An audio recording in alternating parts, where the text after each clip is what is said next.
Alrighty, we are back on the Mana Symbol channel. A little bit more modern, possibly a new fabulous entry into the competitive modern scene. This is BTL Valki Shift. So while the rules to Cascade were recently changed, thus that Valki is not a scourge upon the format anymore, Valki, God of Lies, or the other more relevant side, Tibalt, the Cosmic Imposter, can still be put directly into play with Bring to Light. You can do this for as few as 2 colors. So Bring to Light, as I've said before, has the Converge mechanic. It costs 3 green and blue and says search your library for a creature, instant, or sorcery card with converted mana cost less than or equal to the number of colors of mana spent to cast this spell. Exile that card, then shuffle your library. You may cast that card without paying its mana cost. So once upon a time, this innocuous little card, Scapeshift, had no point to it realistically. People then figured that you could build a deck with Valakut, the Molten Pinnacle, and if you had a Valakut plus at least 6 mountains in your deck, if you had 7 lands in play, you could Scapeshift for the Valakut and the 6 mountains and shoot your opponent for 18, or if you have 1 more land, you can get yourself 2 Valakuts and shoot them for 36.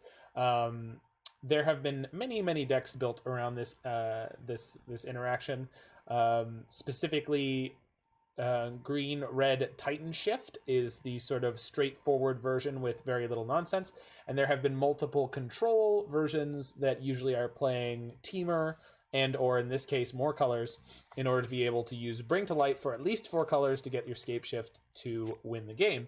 This way you get to play less copies of Scapeshift, which is objectively a pretty bad card until you're ready for it. So this deck became a mashup of the Scapeshift deck as well as the 4-color money pile that was extant before the change. While we have lost Uro, we're still playing Omnath, we're still playing Teferi, we're still playing Wrenn and Six. And then going together with those, Wrenn and Six is good friends with Growth Spiral and or Explorer.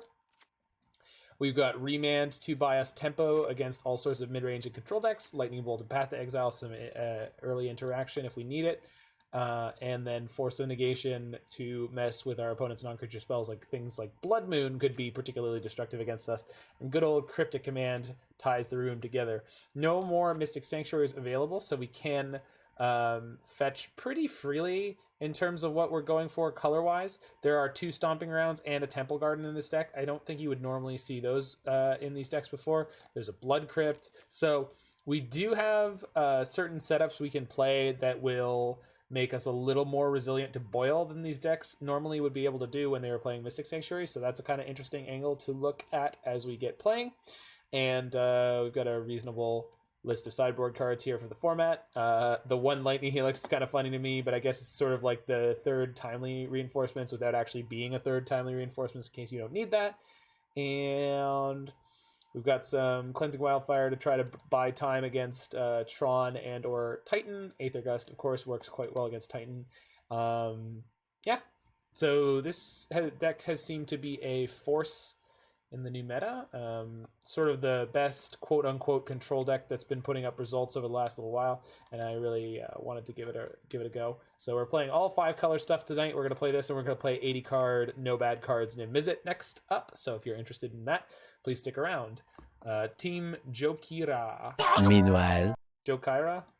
I had a good pronunciation for your name before. Oh, Jokeraya. There you go. Jokeraya. Team Jokeraya. I low-key hate this pile. I'm not surprised. As the successor to Money Pile, this is a deck that I feel like a lot of people see it and they're just angry already at the cards I'm playing. I love playing Wrenn and Six and Teferi, though. I love it. And if you're playing Wrenn and Six and Teferi, you might as well be playing Omnath, and then it's a hop, skip, and a jump to either Niv Mizzet or this deck, but I am excited to try this one out.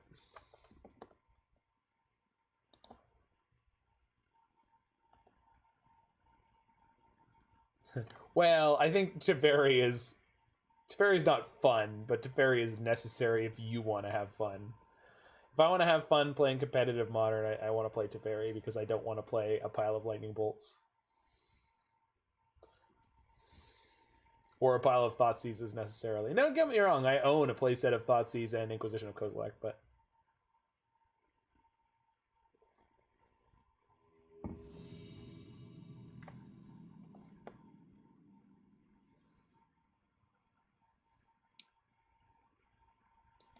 Yeah, Modern does seem like the right place for Teferi, because there's things like Force of Negation to help keep it in check. And also the burn decks are much more powerful. Roy, how did you think that, or how does your memory work that you learned was distinct from other people? This hand is unkeepable.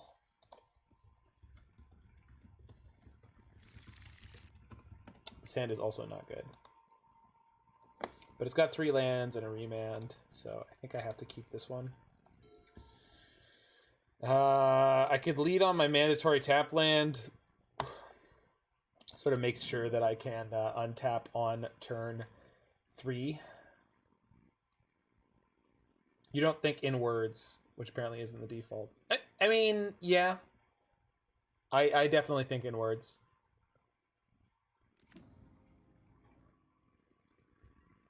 Okay, what manner of Gemstone Caverns deck are we? Or, yeah, Gemstone Mine deck are we against now, I wonder.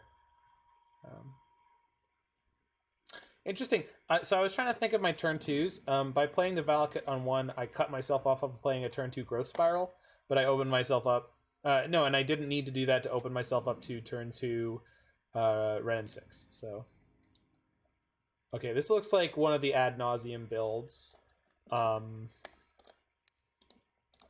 willing to buy tempo with this Remand.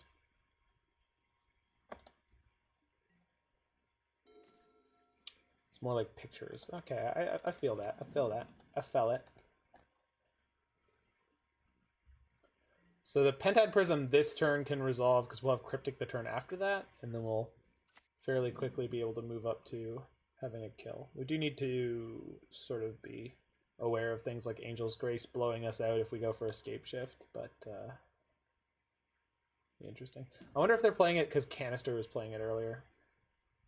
They go for Pentad Prism off of their Gemstone Mine instead of the City of Brass. Interesting choice.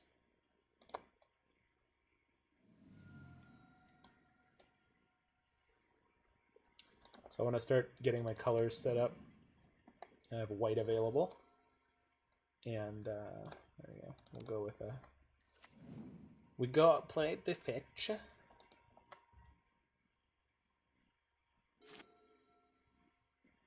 Awful with chronology. Oh, so one of the things is when I'm thinking of when I am doing music stuff, I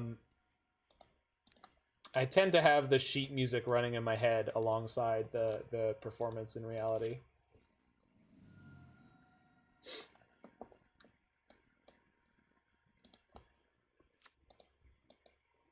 I have a really hard time playing something well if I don't know sort of what it would look like on paper.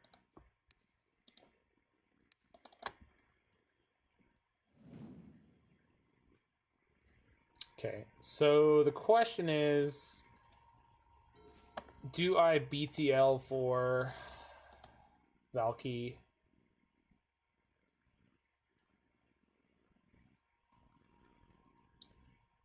There's a good chance if they have a kill here, Remand might not do it.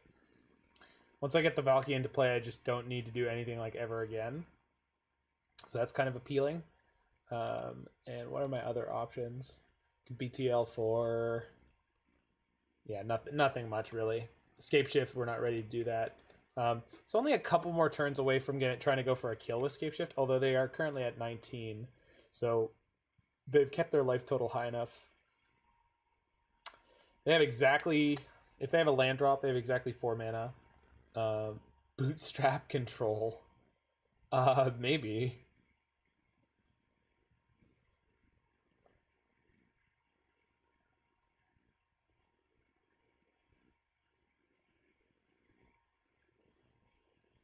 So if I get Valki and exile their Pentad Prism, if they have a land, they need a pretty specific set of cards in their hand to win on the spot.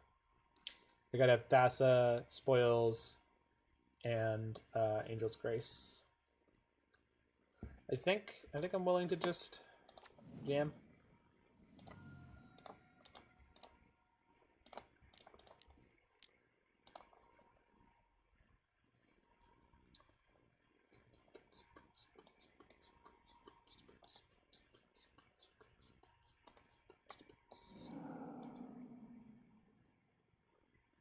Tibalt, Cosmic Imposter.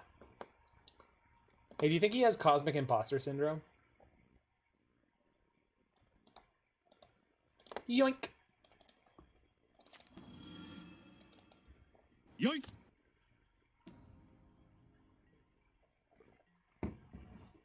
Hey, Lamau. Alright, opponent, kill me. Make me regret my actions.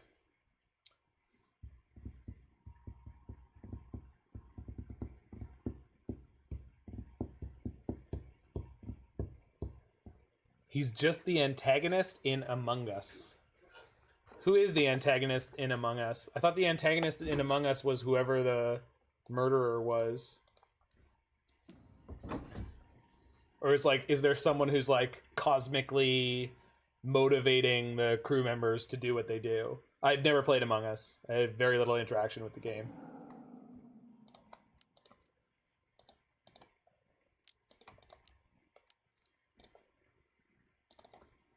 Trigger.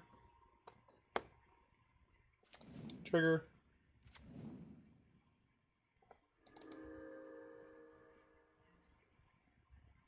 I love being the antagonist in cooperative games. It's so much fun. The murders are called imposters. So the antagonist is like a specific character. Is that what I'm understanding here? Like I said, sorry. You stated a thing, but that doesn't actually answer. Okay, he's just the antagonist. Okay, got it. I like that kind of like tongue-in-cheek meta stuff a lot. Because I'm a bastard-coded hippie. Hipster? Hipster. I'm just a terrible, terrible hipster. Opponent going to discard, and they lost their gemstone mine on this play. I feel like this is not going well for them. Imposter. Dude. Skilly bop bop meow.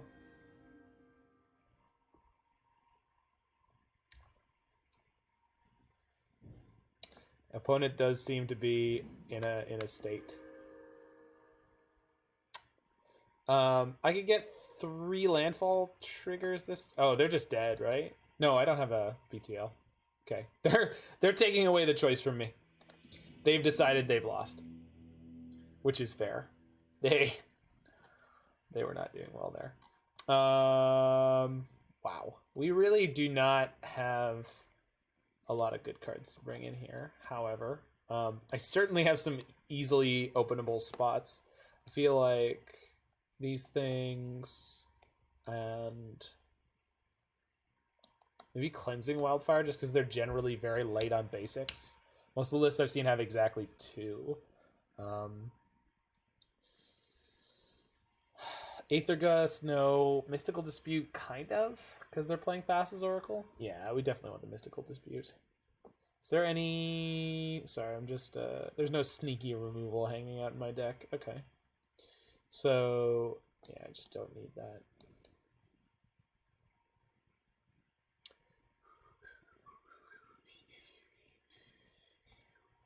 This doesn't do anything against their permanents that I need to deal with.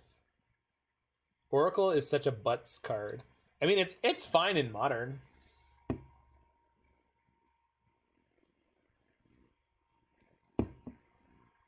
They could bring in Lightning Storm Roy if they're playing one of the versions that I have, but I'm just not afraid of it.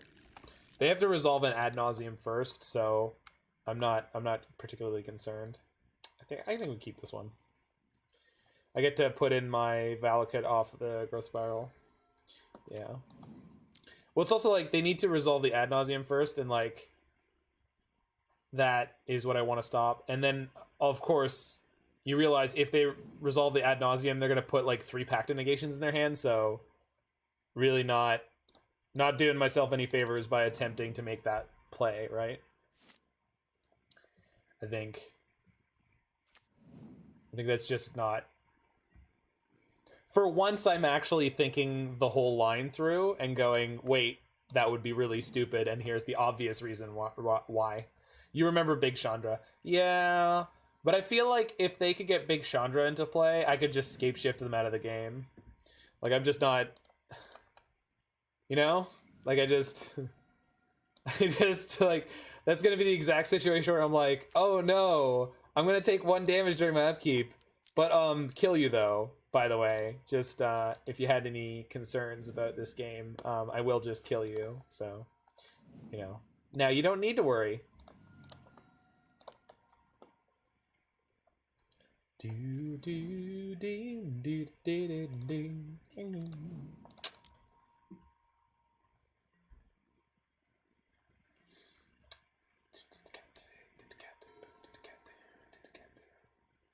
Opponent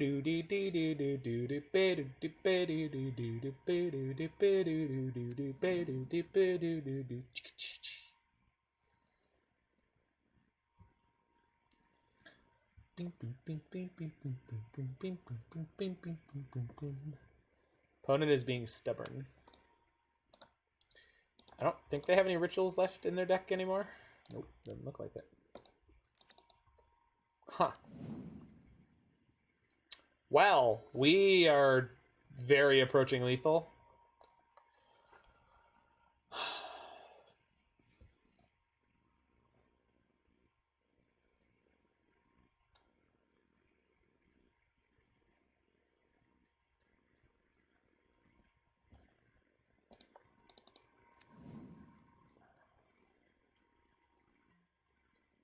I have 3 mountains in play so far.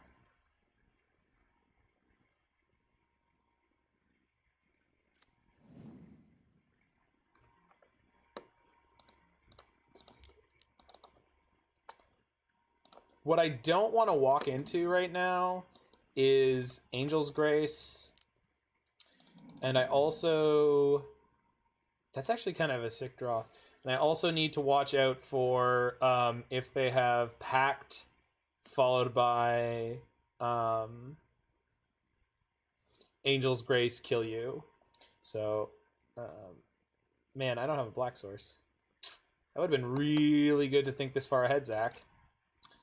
You tool. Hopefully 2 counterspells is good enough right now. They're pretty choked on mana, so I can't imagine anything too bad happening to me as long as I keep my shields up. Weapons online. Shields up, weapons online. No shields, then hold on tight.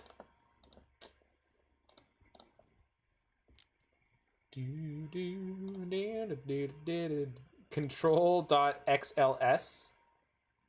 Is that that's Excel, right? That's the code for an Excel spreadsheet. Control.gsheet, which is what, Google Sheets? That's cute. Why in particular do you feel like this is like the spreadsheet control deck? Because they just like ticked all the boxes?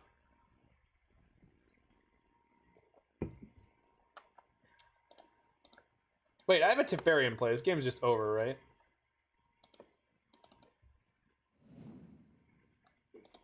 I like kill them during their upkeep if I wanted to. I don't know. This just feels cruel, so let's just go win. Hold on. So I have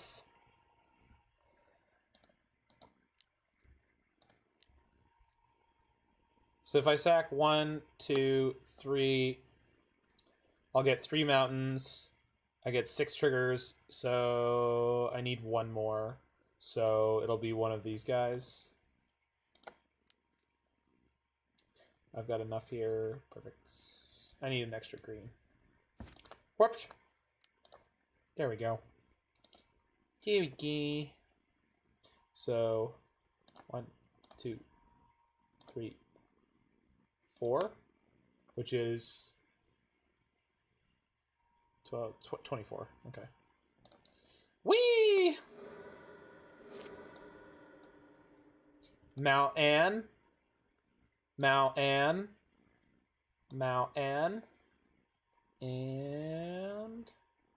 oh, Mountain. Tibalt is such a silly card. I guess so. I like to pay 2 life. No. Whee! Save targets. Brap. Yay! My opponent played Like 3 spells in 2 games?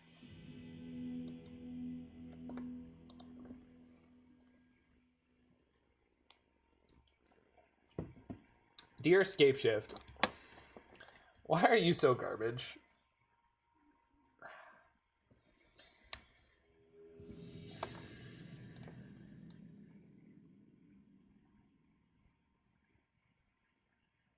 OP might have been a bot. Yeah, that was the test round. That was just to see if the cards we drew would match together in any kind of reasonable shape.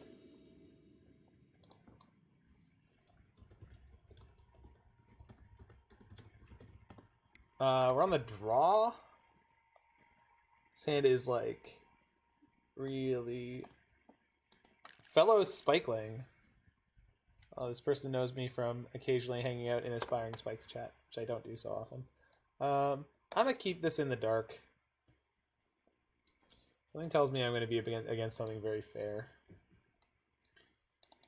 But we'll see.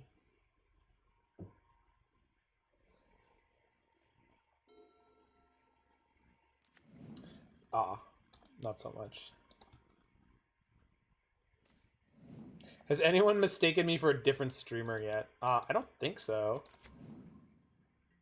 Mythic Meebo raided me last night, though, and I went and checked today, and it was in fact her, which was kind of exciting. Oh, it's E-Tron! Oh, it is something fair! Whew! And here Atwood's being worried.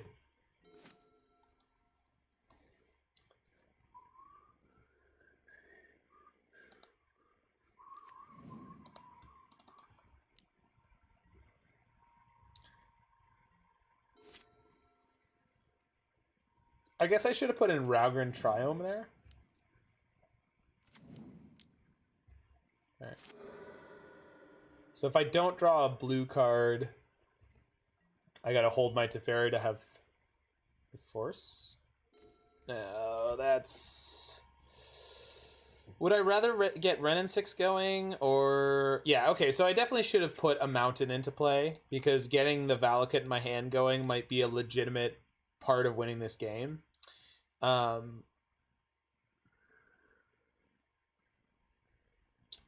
So I think I want to go fetch, play Wrenn and Six here. It actually helps me in a bunch of ways because we have a Triome to start creating card advantage with it. So...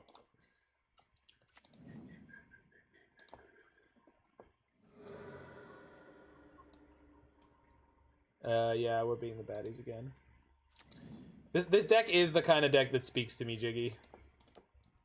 I mean, I hate the Scapeshift. Literally, other than the fact that there's a copy of Scapeshift in this deck, I would be really happy about it. Can we have Baleful Strix now that Icefang Kotal is terrible?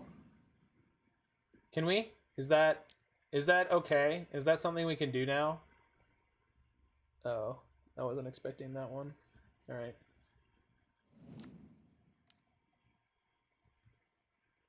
I want Strix in Modern. I wanted Strix in Modern for Modern Horizons 1, but then they gave us Icefang Kotal, which is better, but also no longer anywhere good.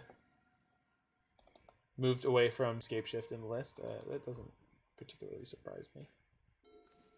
Okay, this is problematic because they have Caverns, so nothing I do matters anymore. I mean, I'm going to Fairy Bounce the Smasher, then we're going to take 8. Just didn't draw any of our acceleration this game.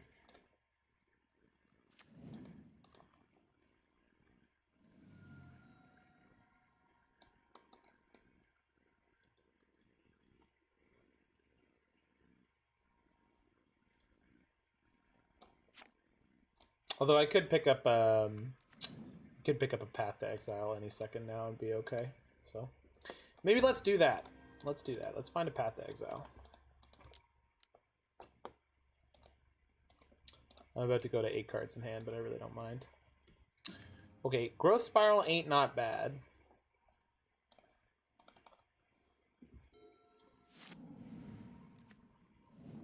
Oh, double smasher me, daddy.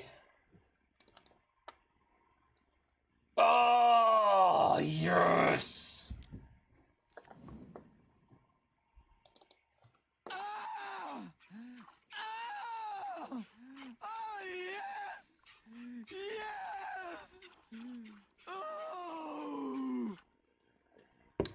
They're back, baby.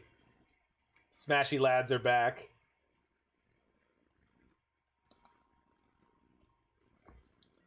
We got deaded. Roy, my opponent is still a bot. They're just a bot playing a much better deck. All right.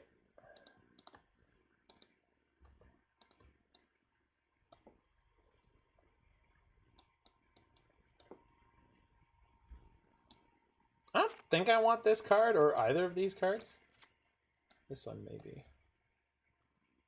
But I want these things. I think Remand is the card that bites it. And then I guess maybe the Negate's no good. Maybe it's fine. No, I think I'm happy like this.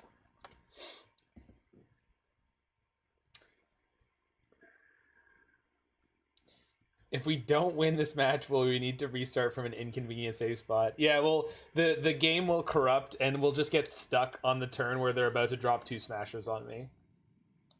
My only choice is bounce 1 smasher.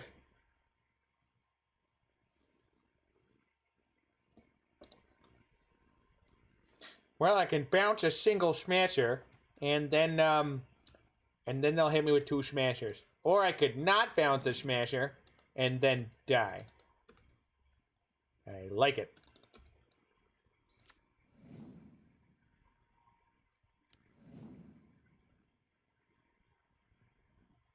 That was super unfortunate.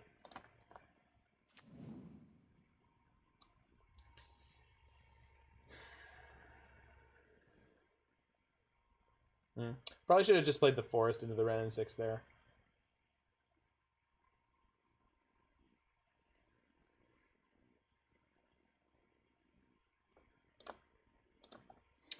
Although fetching this turn's not necessarily the worst because it means my life total would be lower. So if they play a creature off an Eldrazi Temple, then my Timely will do all the things. So this is not as bad as I was thinking it was. I want just all mountains where I can. What's Needle on? I don't have green mana. All right. No Mystic Sanctuary world is taking some getting used to. Don't you Roy me. You son of a bitch. Why would you even... Okay. Why? Why would you Roy me there? Why? It's okay. I just am irrationally angered by being royed.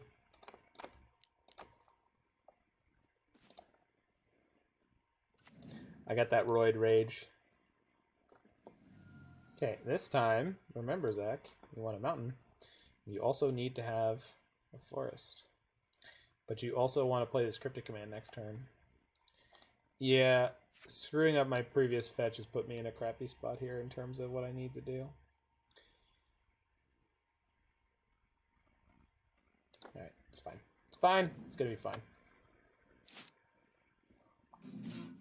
Hey! Larynx Puncherworthy with the sub. You had an ad, that's illegal. Thanks, brother.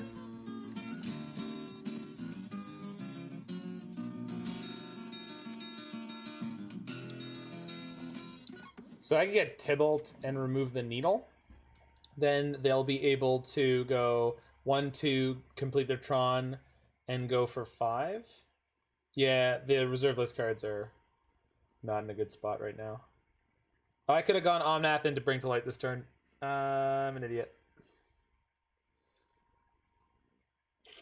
I got distracted. Okay, now that we've failed to do the best thing our deck could do,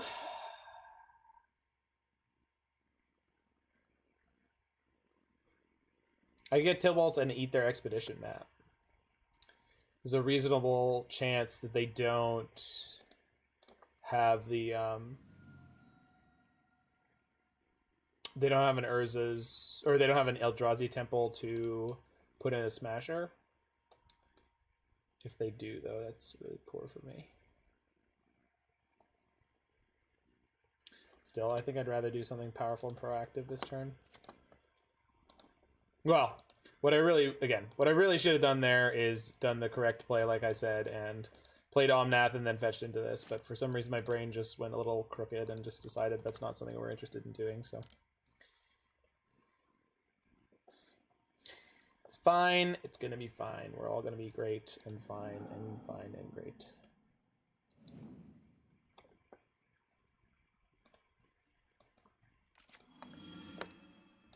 Yoink!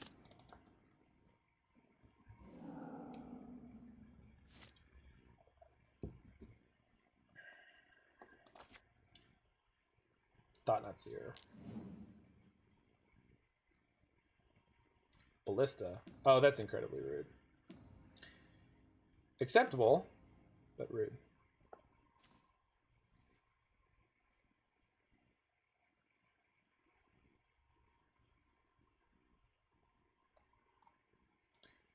Pretty sure I want to have my Cryptic up here.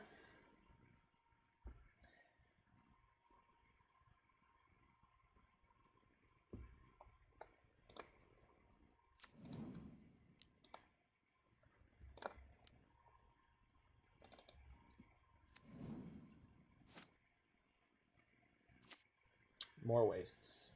No cavern this time. We can Cryptic counterbounce. But I think getting one land off of Wrenn and Six is not really worth it right now, so let's just go counter draw.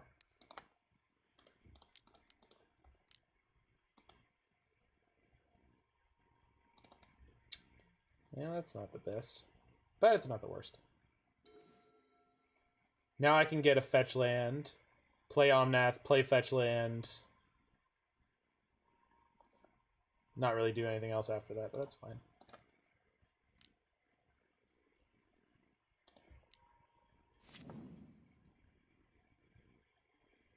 it's pretty much the blurst.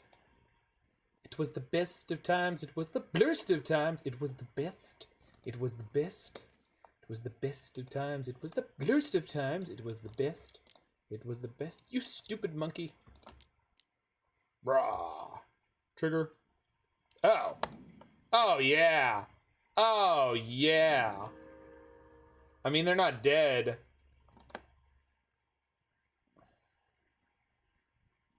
But I don't... What am I even supposed to do with you? What am I supposed to do with you? Why would you show up right now?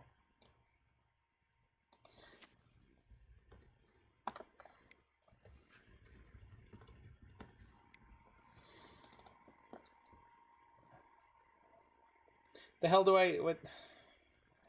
I should BTL for something. I do still have 2 Valakuts in the deck.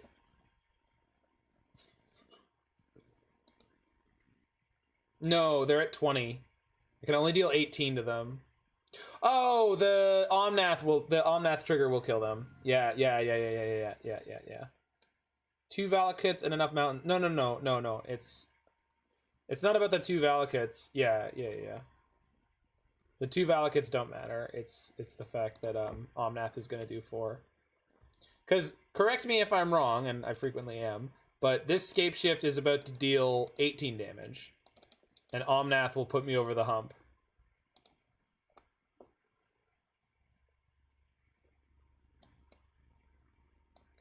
Hello?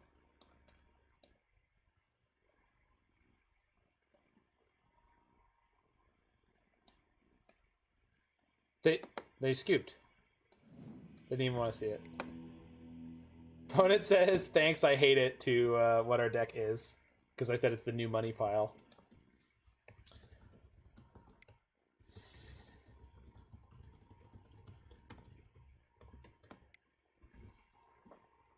Thanks, Michael. Evil. Evil is his one and only name. Down. Evil. Evil is his one and only game. It's a great theme song. We've been the villain for almost an hour. Have you been watching the stream? We're always the villain.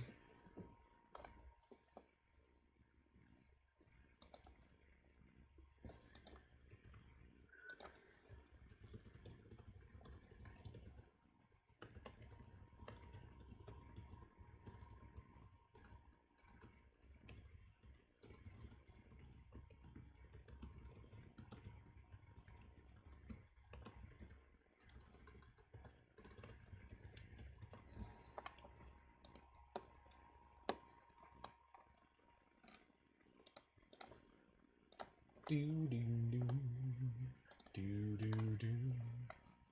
Boom, wow. Enigmatic is a hero. Yeah, you're right.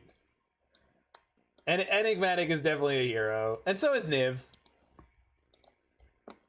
Niv has been a villain for a very tiny amount of its existence.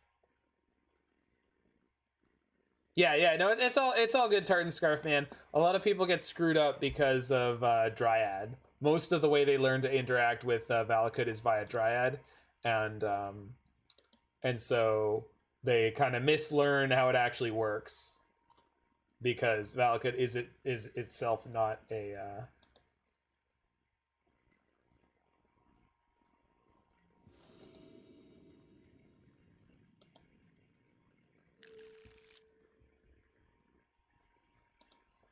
Is not itself a mountain normally.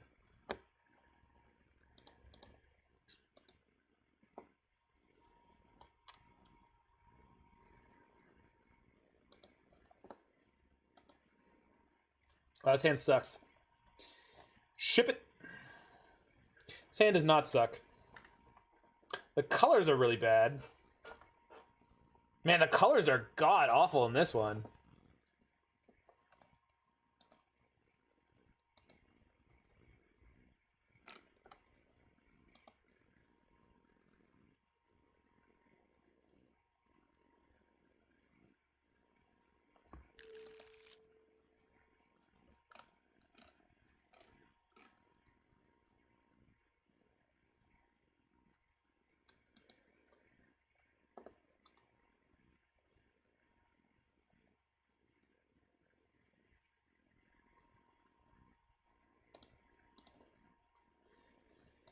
Oh, can I keep this? Yeah, well, yeah, I could use Wildfire for fixing. So, I think I'm going to keep it, but this could go very badly. I mean, if we draw a fetch land off the top, though, then I can use the Cleansing Wildfire on them.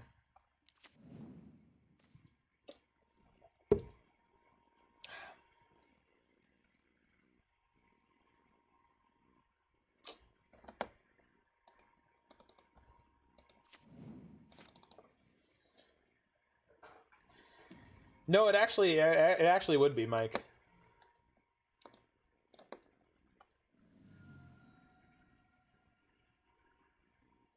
You're jumping through hoops to avoid going lower against the Thought-Knot Seer deck. Yeah, I can understand that. So if I got Raugrin Triome... No, I want Ketria Triome. I just want green. I want green more than anything else. Let's top deck a Wrenn and Six and just have everything be fixed forever. Wouldn't that be sweet? Well, that means the map is going to get them an Eldrazi Temple, and the Eldrazi Temple is going to have them play Thought-Knot Seer. So maybe I should have grabbed a Black Source there if I could. I know I have a Blood Crypt in my deck. Do I have a Water Grave? I don't have a Zagoth Triome. No, it looks like the only one is the Blood Crypt. Oh, because it's also a mountain, of course, of course.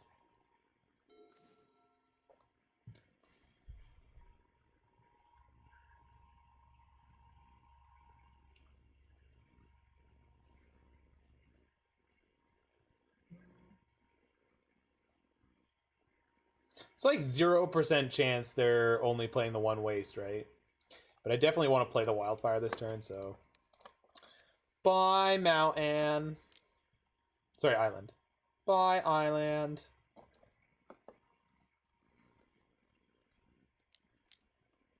All expedition map in response. Oh! Alright. Works for me.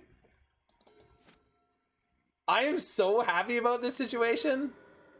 Because I did not need to do that. Oh, yeah.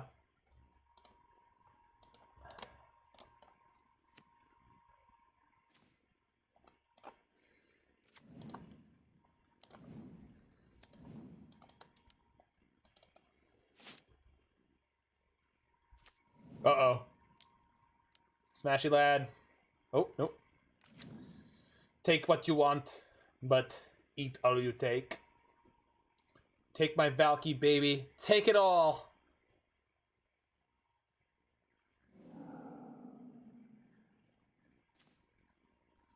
Nice. Can't play it, but, you know. Clearly should have gotten the Raugrin Triome. The reason I got the Ketria Triome, if anyone's curious, is because if I drew a Wrenn and Six, I'd be in good shape. What are you trying to play? This is a Smasher. God, we're going to die so fast. Why did they take our Force? I'm sure they had a reason. I guess it means they probably top decked that Reality Smasher.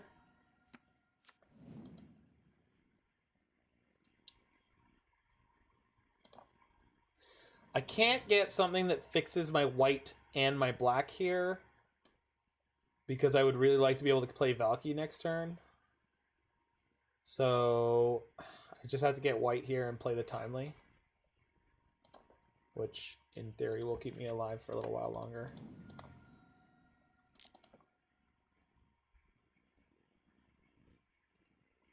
Yeah, I assume they have 4 mana Karn or 6 mana Ugin or something, and then they top deck the Smasher and they went, oh, that's a much better plan.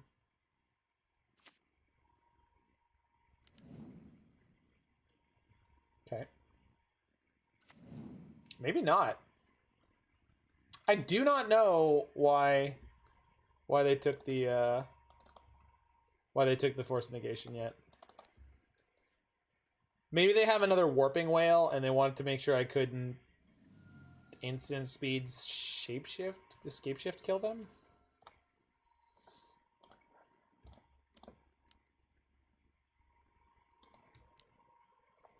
I'm gonna bounce the Thought-Knot Seer.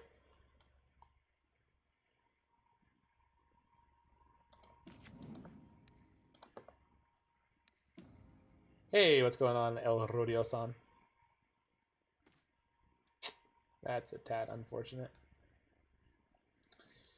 Oh well. General El Rodio-san. 1, 2, 3, 4, 5, 6, 7. I'm gonna have 8 lands next turn, so if I draw Bring to Light or Scapeshift, we just win on the spot, so. That's a good quote. It's also a very Alex quote to just instantaneously pull up.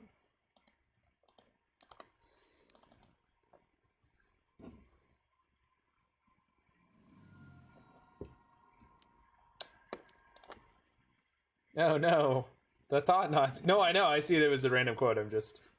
You want to Path the Smasher? Oh, I want to Path the Smasher. I would love to Path the Smasher. Pathing the Smasher would have been A+. Unfortunately for me, that was not an option. And so I could fetch Shock to play Valki, but that means I'm dead. No, Reality Smasher's getting the job done. No, and so early on we had to fetch, and I had to choose what. Why would you? Why? Rude. You're rude, opponent. Can we get Timely off Valki? Tibalt. What?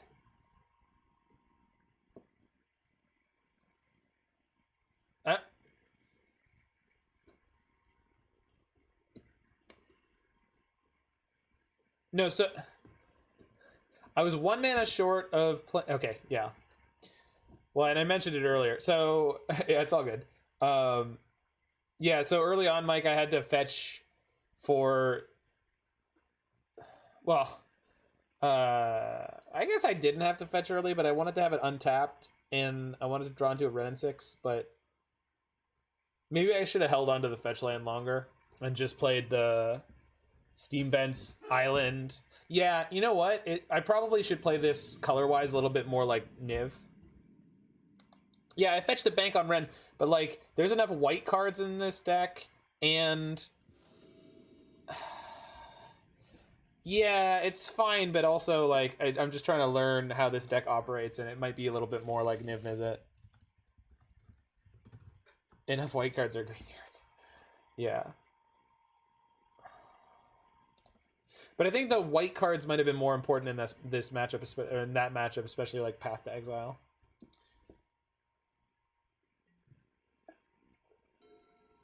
It's fine. We ended up with a crappy... Oh, more of this. I blame Canister for this. This hand looks staged. Got more Chad Nauseum. I love 4-color decks, though. I love getting a handle on them.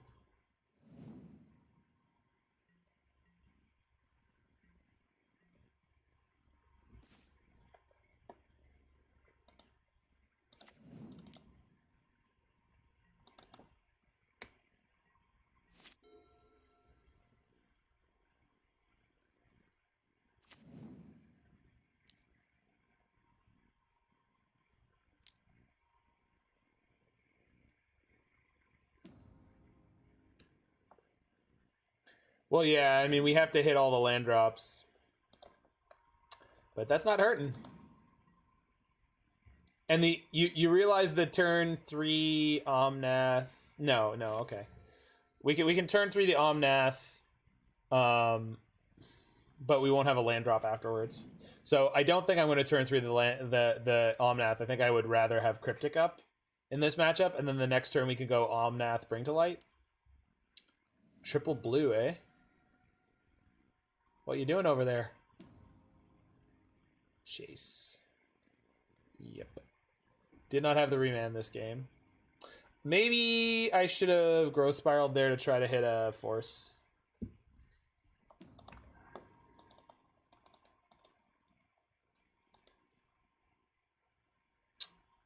But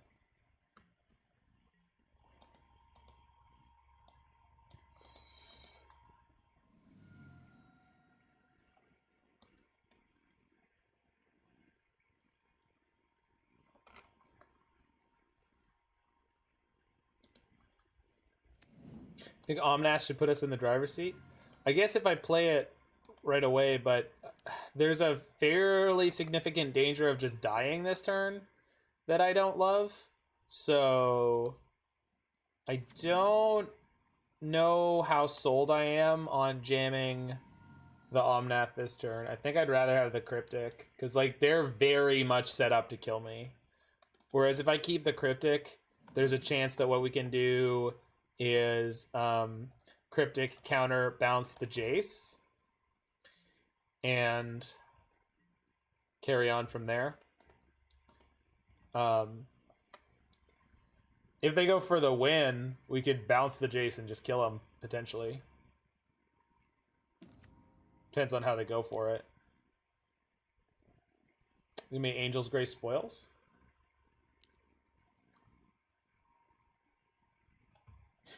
Nope. No, it's not Angel's Grace or spoils. None of those things are the thing that happened.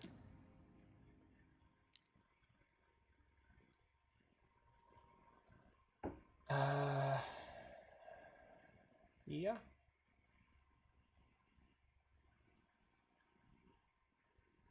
If they Wish Claw, I can get a Force of Negation off the Wish Claw as long as I have 1 mana up. But not on the turn they're going to kill me. Wait, they haven't activated their Jace yet. I'm bouncing it right now.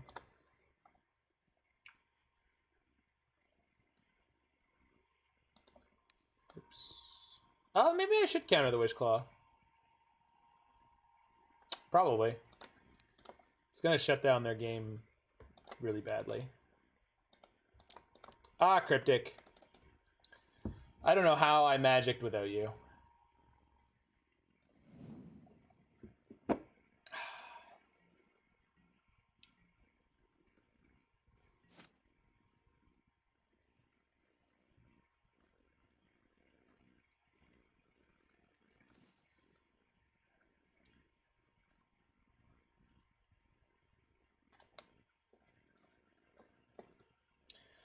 So Omnath plus a regular land drop is not that good here.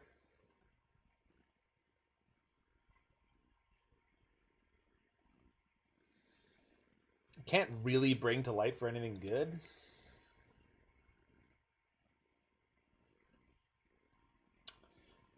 But I can Growth Spiral into the Triome. That's not an option. You guys need to learn you some Bring to Light. Bring to Light doesn't do the thing you think it does. There's 3 card types on it. None of them are Planeswalker.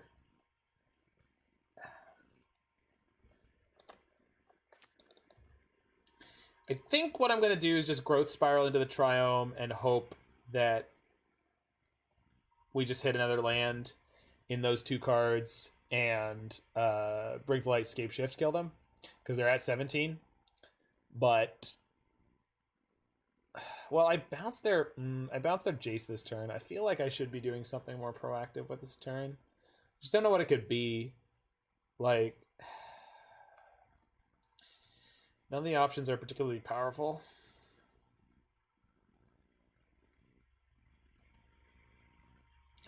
You can play the Jace, and then they have 2 mana left over. Okay, I'm more comfortable.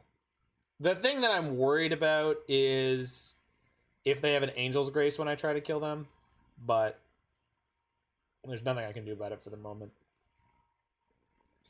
If I could find a Teferi, that's a different story, but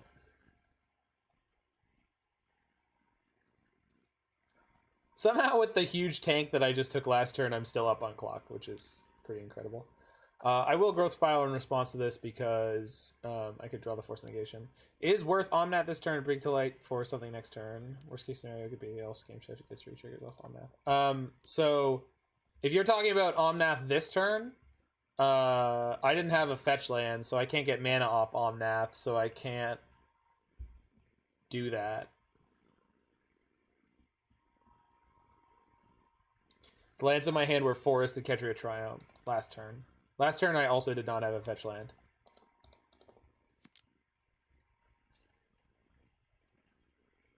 Unless I'm incorrect.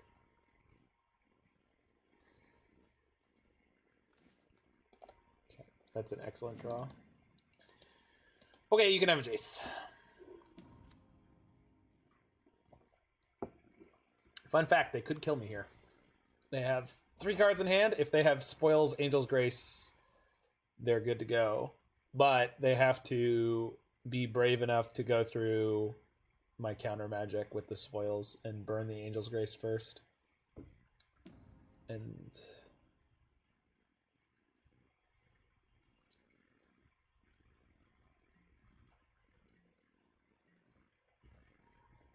okay. Wrenn and Six, though, really puts me in a good spot.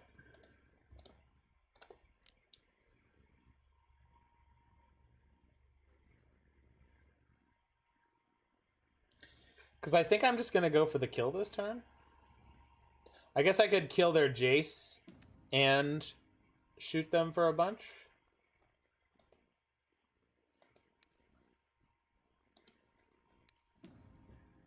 Not lethal, but a bunch. Oh, I get the Omnath triggers. How much damage am I actually doing to them? So I have 18 plus 4, which is 22. But if I move 6 of that over to the Jace, then it's 16? That's correct? That's correct. Okay, we're good.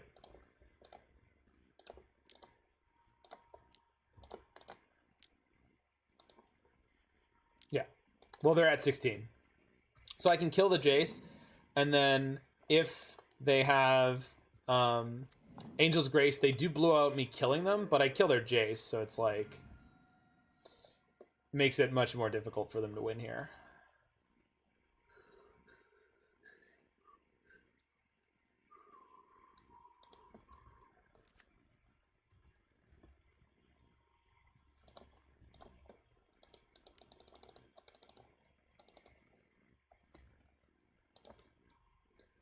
Woohoo! Woohoo!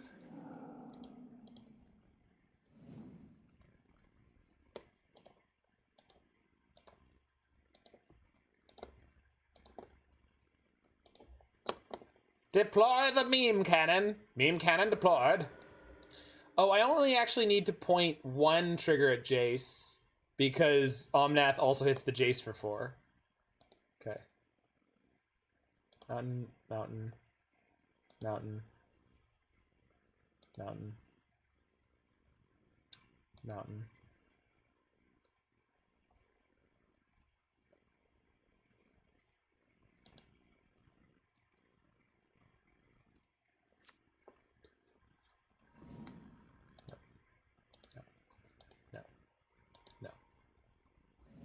Triggers. Okay. Point this one at Jace. 1, 2, 3, 4, 5, 6. From the makers of Duck Duck Goose, it's Mountain, Mountain, Mountain, Mountain, Mountain, Mountain, Valakut. From Milton Bradley. Pow! It's perfection. Perfection's a race to beat the clock. Hold on. Always yes.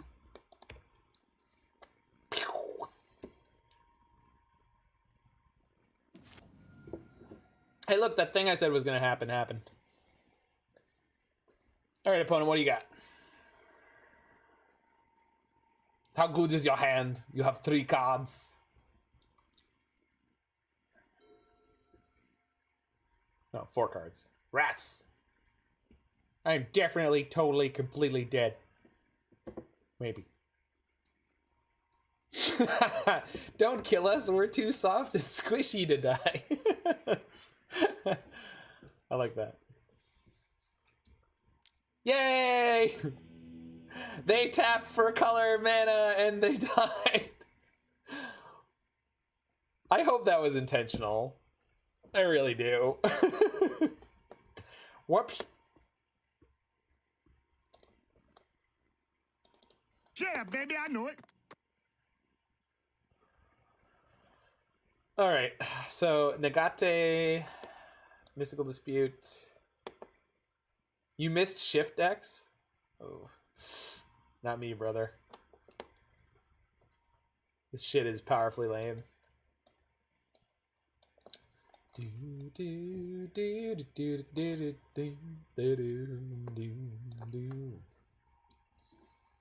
Imagine this deck when they finish the Urborg cycle. Oh, opponent cursed in chat. Yes, they did not mean to kill themselves there. That's really funny. Always click on the spell that you want to cast first. Then if you deal damage to yourself, you'll see it coming. You can back off.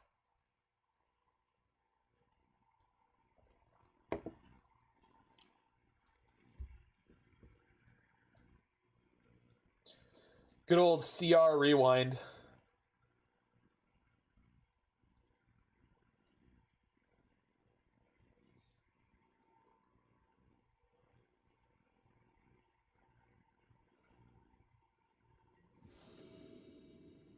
Planeswalk has had it too easy.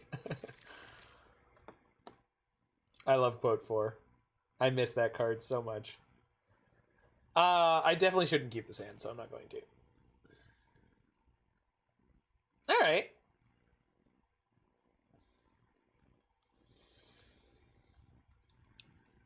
I don't have a fetch land yet. I actually don't have anything playable in this hand, huh? Like, I can play the Wrenn and Six? No, I can't even play the Wrenn and Six. No, this hand is terrible. Chip it. There we go.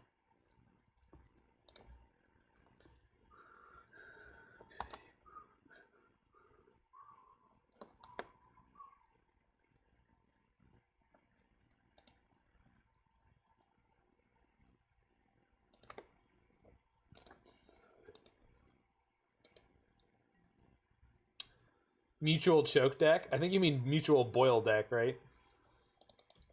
Boil it all, baby! Is there a card that turns all lands into force? I don't think that there is. I can't think of anything. Like, most of the other ones, I know something exists, but...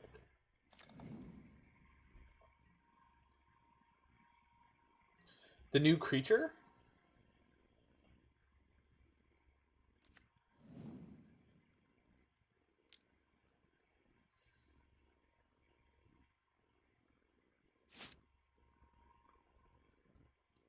Ashaya.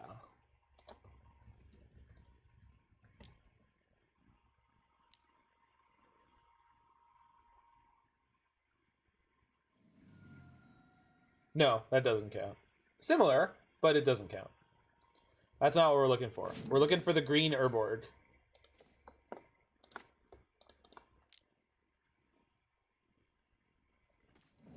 Oh, you noticed I can't read. Ooh. Sorry about that one, bud. I didn't mean to expose you. On a related note, Michael, how is playing Yu-Gi-Oh?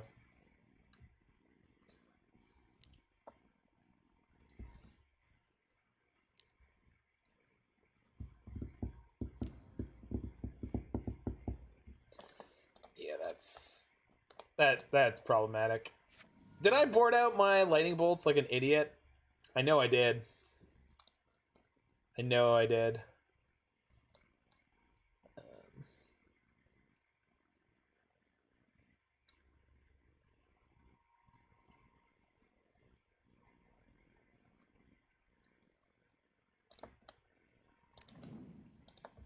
Well, I sure hope I draw an Omnath right quick.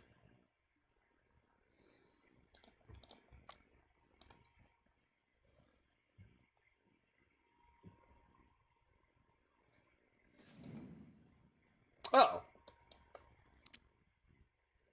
Alright. Yu-Gi-Oh! Is forbidden. Also restricted and semi-restricted. Oh my god. Yeah, they have restricted and semi-restricted. What a wacky game.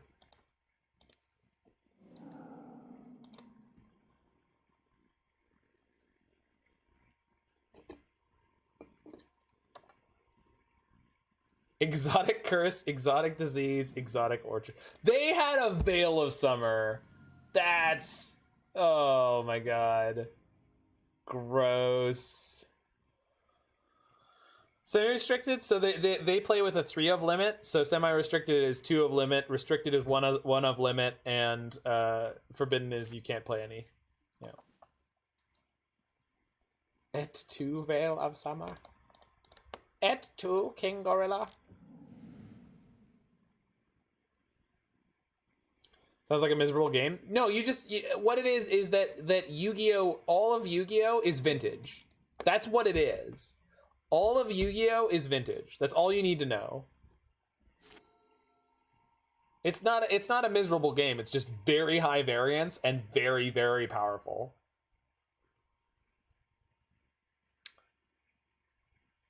It's vintage, but with the BNR feel of modern. Yes, and also cheating. Because they don't write their cards well. Do I play? No, Odin's, I used to work at an LGS, and I would run the Yu-Gi-Oh! Tournament, so I learned a lot about it without ever actually picking it up. Well, it's not super standard. It has the feeling of standard, but again, it is vintage. It's got the feeling of standard because, like, every time a new set comes out, it's like they're just constantly ramping the power level. But there are some old archetypes and old cards that are still relevant, even though they're, like, restricted or semi-restricted. So again, it's like Modern has been recently in the last like 2 years. If you played Modern in the last 2 years, then that is the correct feeling. Except the format is more like Vintage, but the rotation is kind of like Modern. Has the power level standard, the card availability of Vintage, the player base of Modern? I don't think it has the card availability of Vintage. That seems like a thoroughly incorrect statement. I think the cards are a lot more available than Vintage cards. Pokemon is better, no lie. I think so, as far as I've heard. The Dragon Ball card game actually seemed really good, but it's also really poorly designed. And what I mean is, the game is fine. The problem with it is decision paralysis, because there's no hand size limit. And almost every card in your hand is multiple. It has different things it can do in different situations. So it's a combat oriented game, and all the spells in your hand are also pump spells. Same with all the character cards are also pump spells. Everything's a pump spell, and they're all different amount of pump spells. And the way you actually like have the game go down, like you end up with these like 12 card, 14 card hands when you're going into combat, and each person is trying to like pump their character's power level the highest.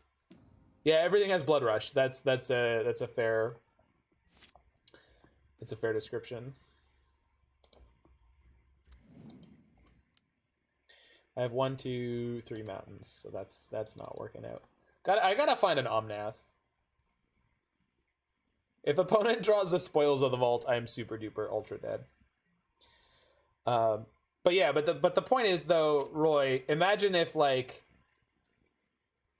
you had a game that was like all about the combat, and every card in your hand, in addition to having other uses, was also a combat trick. I did not ever play Force of Will. By the time I was working at the LGS, Force of Will was dead and gone. They did have a big, beautiful poster of like the Force of Will world that I think had been sent by the company that made it, but no, I never played Force of Will.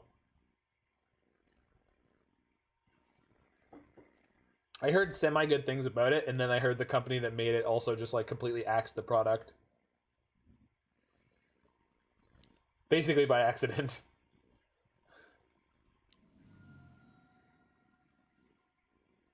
Inverter. Okay. So they're going to have a deck of 1 card. And they also have an Oracle? Nice.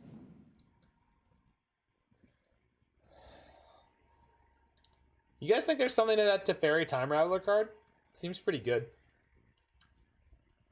I don't know. I feel like I lost that game just to the Teferi. I'm not sure.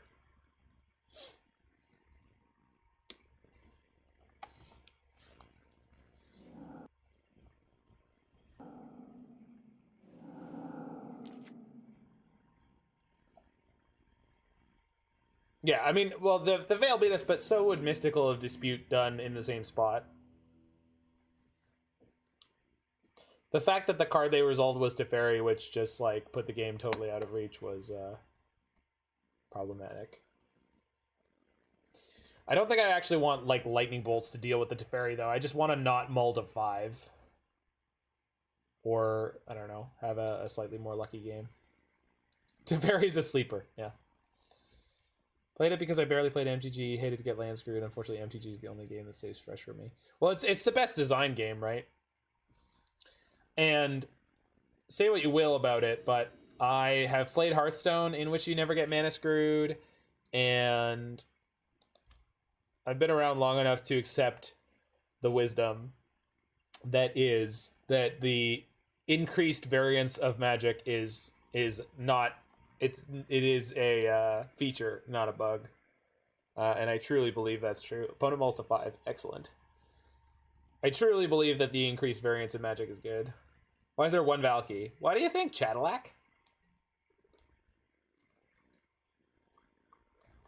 Yeah, well, I mean, and the other thing about Magic, too, is, like, just by being around for as long as it has so much extra value. Like, things like EDH are full of design mistakes. And, like, while I wish that the EDH ban list was something where they would... I wish there was a version of the EDH ban list that was, like, no design mistake ban list. So, like, for example, that they just, like, ban Desert Twister and Harmonize. But I am glad that format exists and that people like playing Desert Twister and Harmonize in it. Like, I like the idea of casual EDH, casual commander, like, is theoretically yeah, kitchen table, exactly. Yeah, we can bring to light for the Tibalt side. That is correct.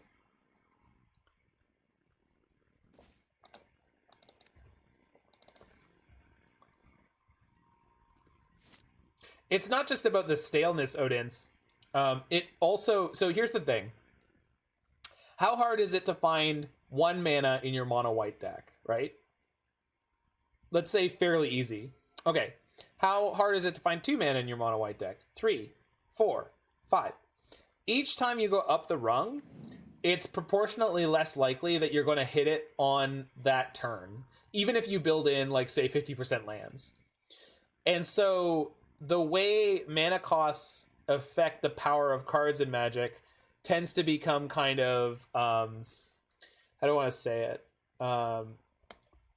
You get exponential value on cards with mana cost, but you also don't, depending on the context. And then same with, like, playing tempo-based strategies works better because mana exists as an axis upon which people are allowed to interact.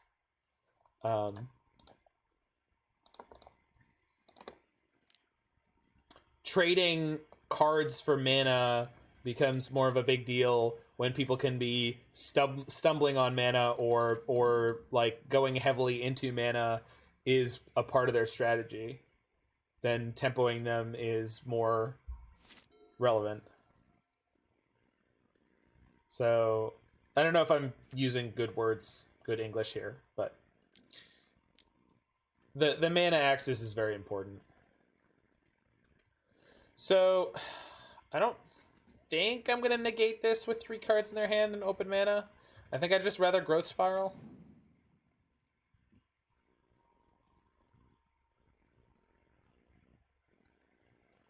No good words necessary. Just good strim. Just be strimmer.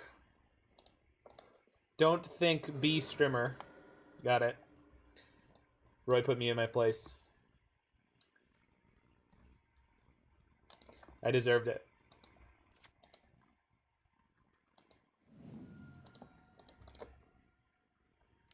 Okay, I'm going to hold on to the fetch land in my hand in case we pick up an Omnath. Although I guess I'm picking up a fetch land every turn, so that doesn't actually make any sense. It's fine. Fish gotta swim, strimmer gotta strim.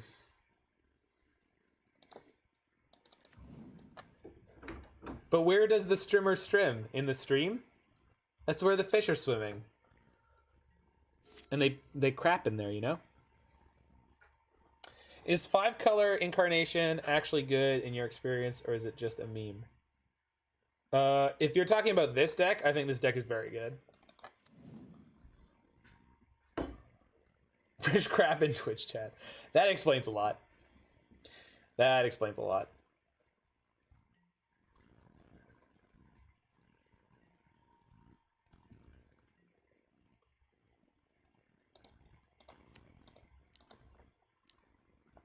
One, two, three, four, 5. Okay, I have 5 mountains now. So if I find a Valakut, I can actually start just chunking them. Which sounds fun.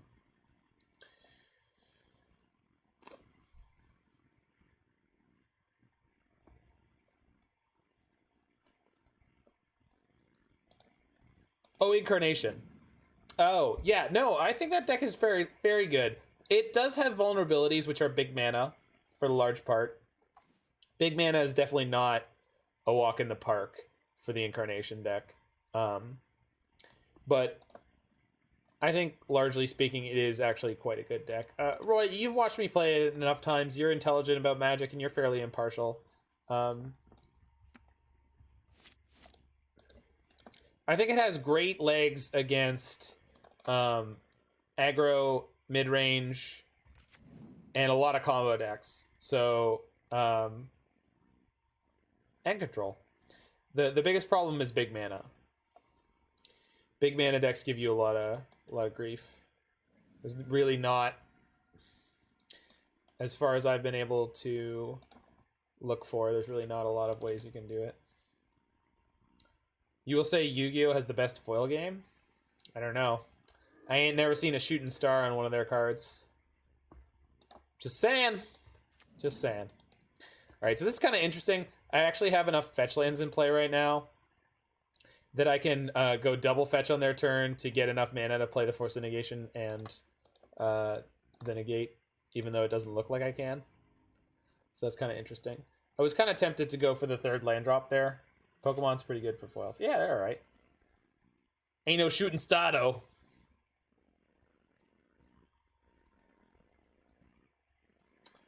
Ain't no shooting star. Shooting Star is the best, except no substitutions.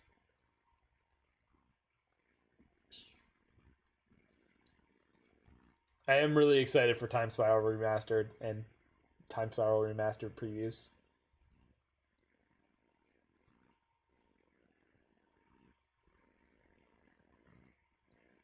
Yu-Gi-Oh! Just puts anime and big robots. Are you sure you're not talking about our favorite card game, Magic the Gathering?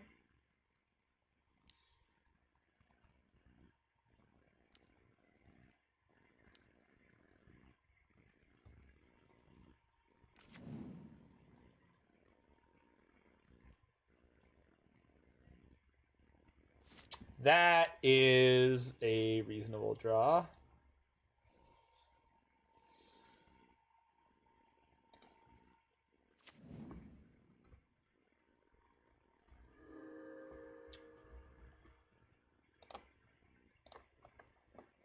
So this is my 5th mountain, so subsequent mountains now will cause Valakut triggers, which is relevant. They have 3 cards in hand, so I feel fairly comfortable from here on out. So the question is, how fast can I do 30-ish damage? So 16, 12... 1, 2, 3, 4. That puts them to 0. Sorry, 3, 3, 3, 3. Puts them to 0, and then I have to do another 10.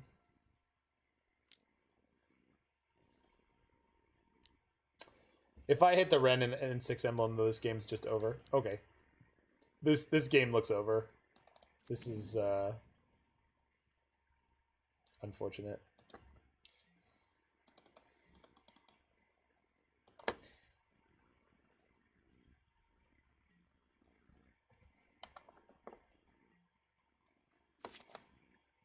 I love Wrenn and Six. Hey, look, Roy. We won.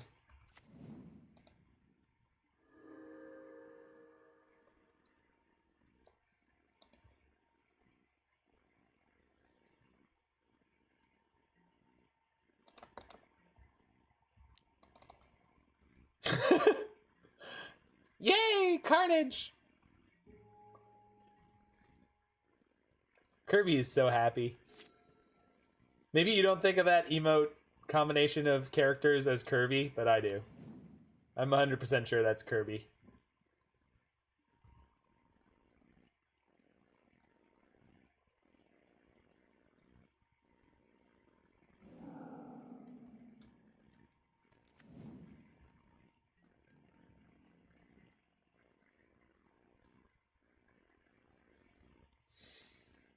Quality selection of emotes, brother.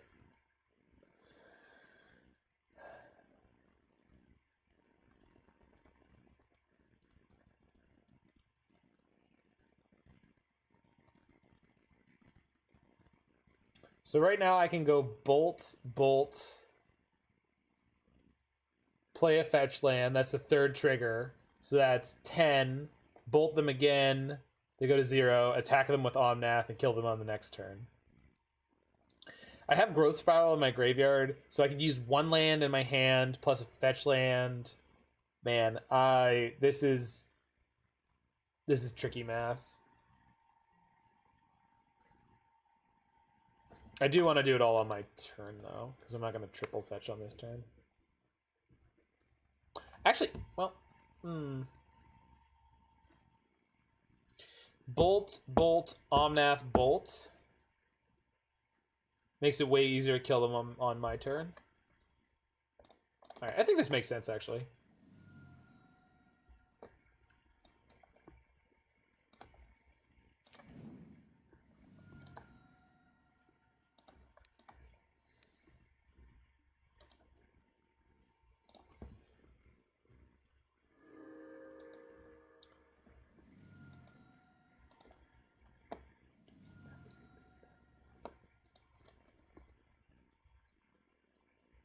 Oh.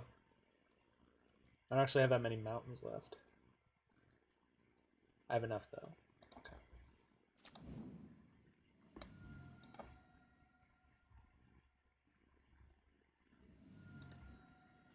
If anyone's curious on how I'm going to get the third cast, we're using the using Growth Spiral out of my graveyard, putting in a mountain. So this puts them to 0. Well, virtual 0. Any good LGS stories? Tons. Oh yeah. Working at an LGS is a time. Oh yeah.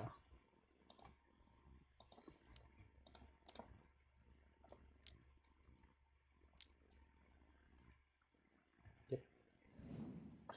Okay.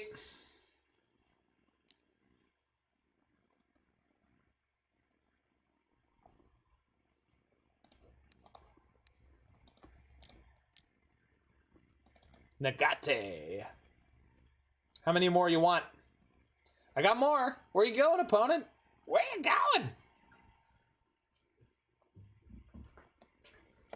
I mean, working in LGS was you know, it was like most crappy minimum wage jobs. You know, there's the best part of it was the coworkers and like the cool clients who are fun to talk to, fun to hang out with. The crappy parts were the menial tasks and the people who were terrible to interact with.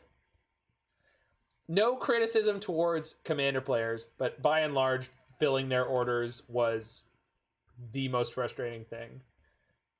If you brought your order with your preferred set symbols and what set your cards were from, because listen, I know a lot of Magic cards, but there are, I think, 20,000 plus unique Magic cards, and Commander EDH players like to play a lot of random crap that nobody has ever played before, especially when they check out like all sorts of like great budget YouTube creators who do wonderful, wonderful work, but they will go deep finding very, very inexpensive cards that nobody knows.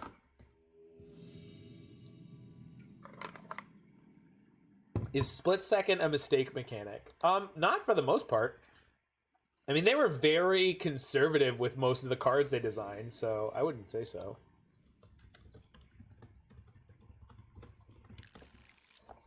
Yeah, I'll keep this. I worked at ANC Games in downtown Toronto, which is a fabulous store.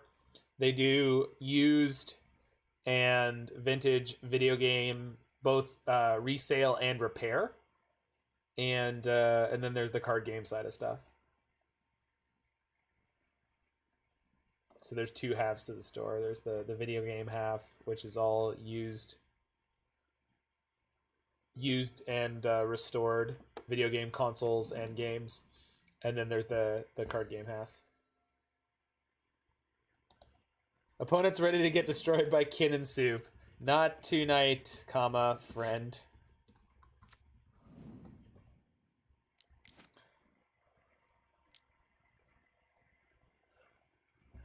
I'm sure wherever he is, Michael, he's doing just fine. Oh, would you look at that?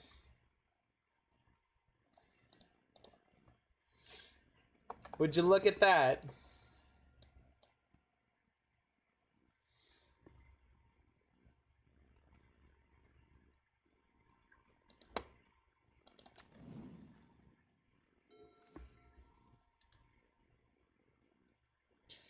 So I can go fetch, shock, and then remand.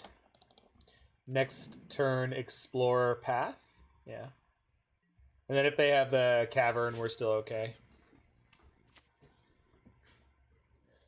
Boy, I sure look dead. I hope I'm not.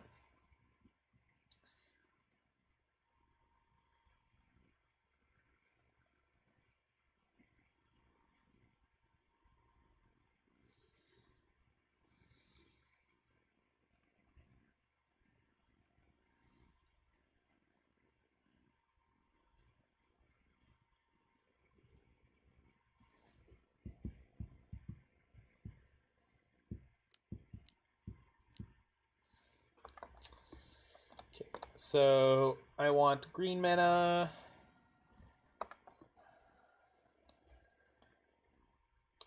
Green red is probably preferable so that I can be set up for all the things out. Excuse me. Could you Would you mind, Conspicuous Snoop, keeping your stack, keeping the top of the library out of my stack area?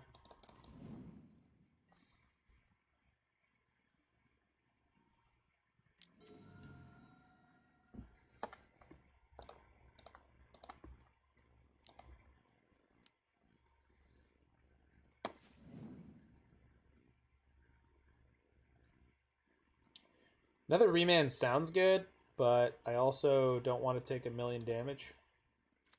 So that's not.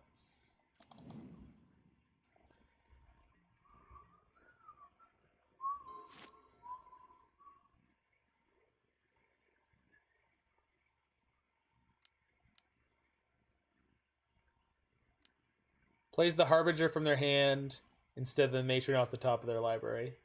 That's confidence, friend. That's confidence.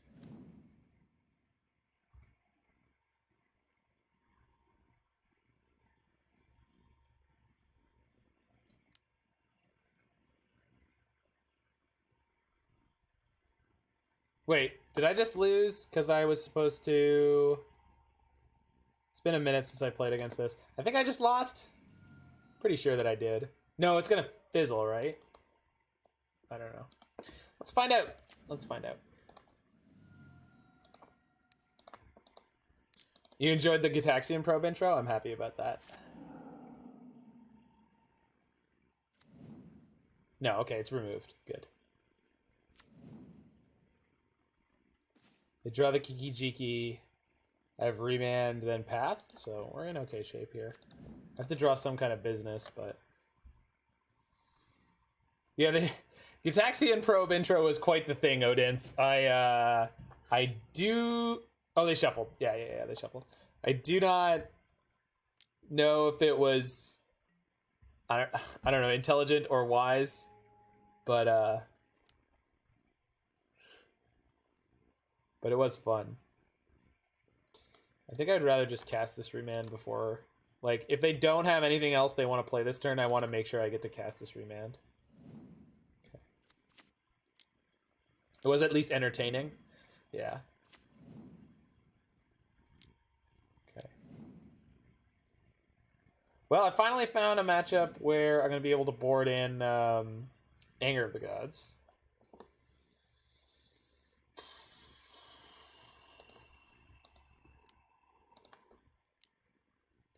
Opponent says, the Marshals of War have arrived. They sure have. I tapped my mana wrong. Because I... Oh, no, I didn't. No, I didn't. Okay. I just always assumed that I had.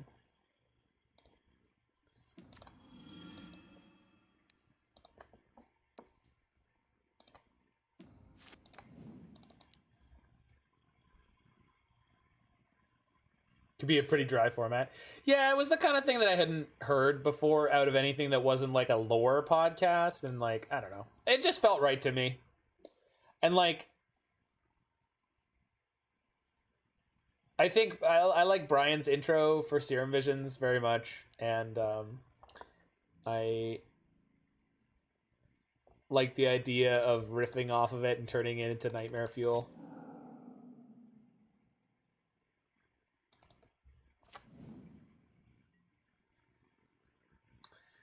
Yeah, those are both my premium meme product. Okay, listen, opponent, I want you to play something that I can remand, and then my deck, I need to draw, I don't know, like an Omnath would be really good here. Question is, are they going to bother to try to kill my Wrenn and Six anymore? Nope. They just won't get me dead. Good choice, opponent. I am the bigger threat. Matron? Oh, no. So that would kill me this turn if it resolved. Because they could get Sling Gang Lieutenant. Now they have a slightly more difficult decision.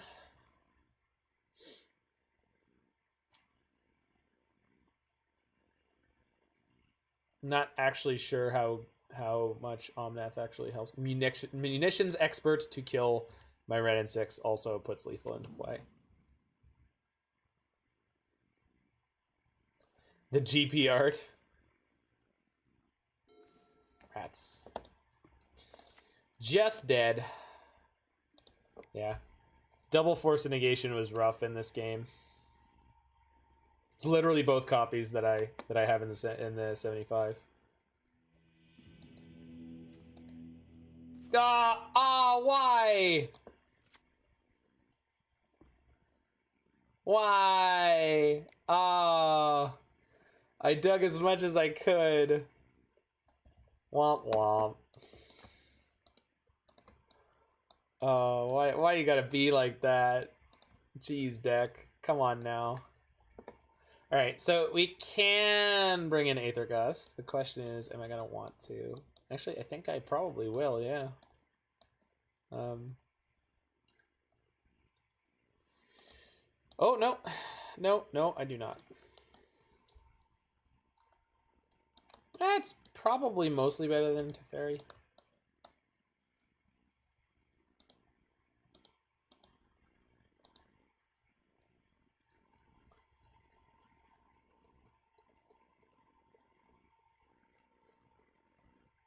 I almost want to board out the Valki. Because I just don't think Tibalt Cosmic Imposter is going to be anything I'm going to be interested in doing against goblins. Although if I have an early board wipe, maybe it will be. If I like turn 3 anger, turn 3 or 4 anger into BTL to grab the Valki when they have a blank board, that's probably pretty good.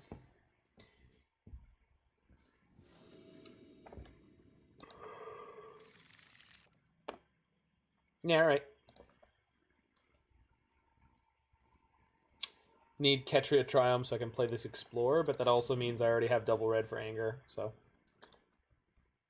I have 2 white spells in my hand, so ideally I would like to pick up another fetch. How do you ensure you don't let the post mulligan look at the top card, post game draw cards won't affect your decision moving forward? I literally can't. I mean, I'm pretty sure anyone can tell you the value of like a placebo test. So that is not possible. But I would like to think that I can separate my understanding of playing correctly versus results-oriented thinking. I mean, just understanding the concept of results-oriented thinking, right?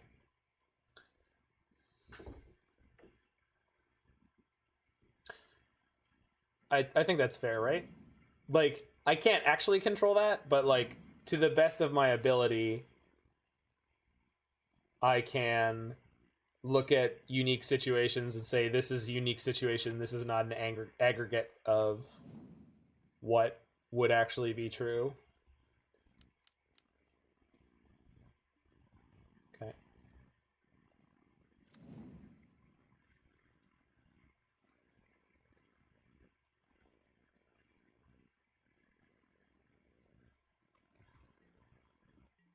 So then now they have a ringleader in hand, and if I don't kill this matron, it can become a ringleader. Well, I should not have tapped it. Okay, doesn't matter. Am I playing a 20 land deck or a 28 land deck, or am I crazy? What's the artifact? This is Pod. Sacrifice a creature, search your library for a creature card that shares a creature type with the sacrificed creature and has converted mana cost equal to 1 plus that creature's converted mana cost. Put the card on the battlefield, then shuffle your library.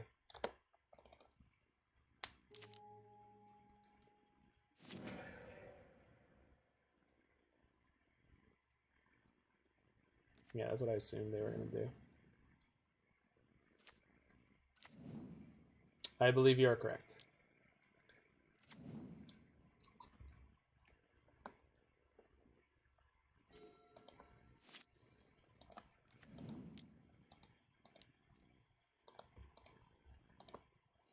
Angry God. Oh, take 4. Yay.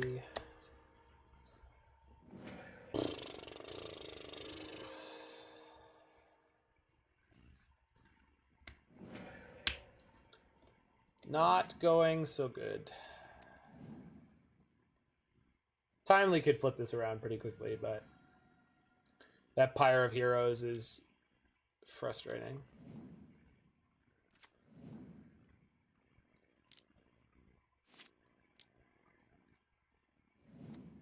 Shalak Mons. Oof.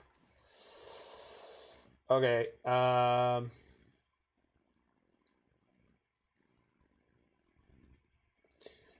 could bring to light for another anger here. I can Celestial Purge Pashalik Mons. Or I guess I could just Helix it.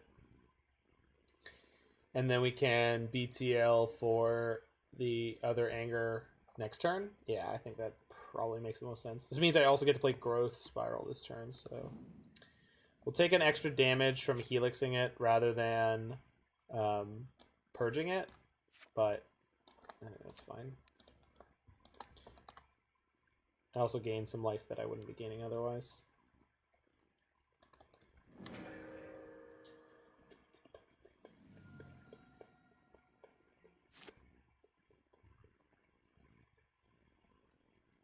They're paying for their Mog War Marshal? That's fantastic.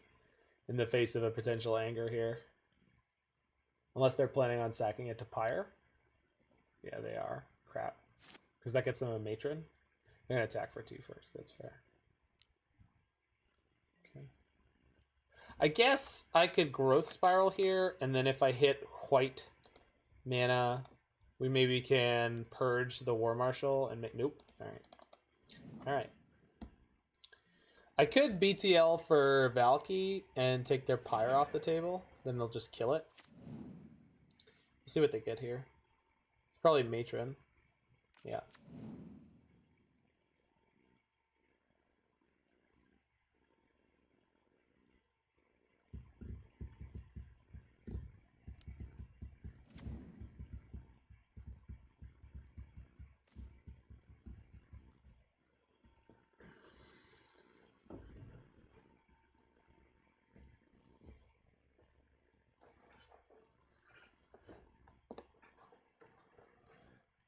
The real concern I have is if they have a second Matron.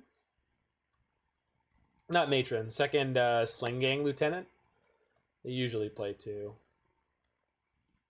I know they have Ringleader in hand. If they got one more land, they can go Ringleader and turn it into Kiki.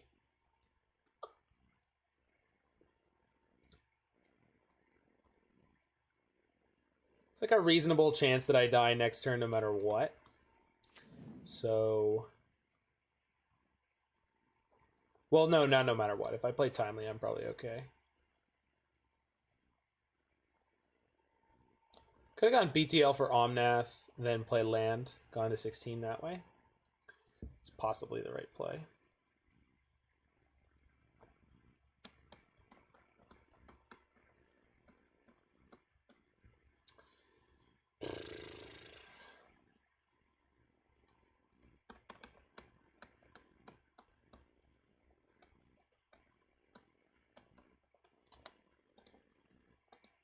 So I brought in the Angers and all that stuff.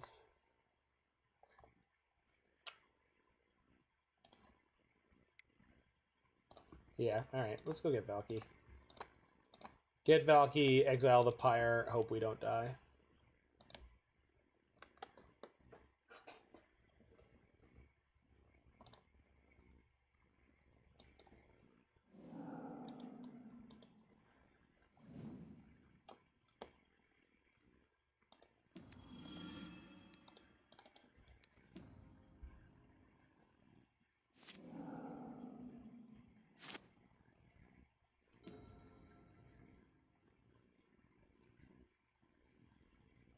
I need to get to 8 lands to guarantee that I kill them with Scapeshift, which I'm reasonably close to doing. So I think from this point on, we just want to try to like bait out time. Okay. Why wouldn't they have a second Pyre? Ringleader. Okay, they have another Ringleader in their hand. They reveal only Munitions Expert. Okay, that's fine. They have a Cavern and an Aether Vial, so Cryptic Command can tap their team. It's probably not doing much else. But I think Timely plus Purge will be fine for this turn. And then if we hit a land on next turn, we're good. So, Godspeed, little doodle.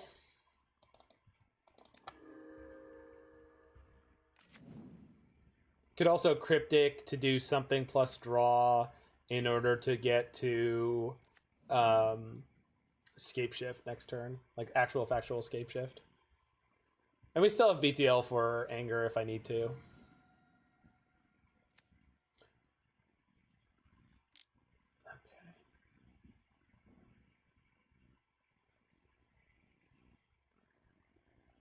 Yeah. Aether Vial on top, good.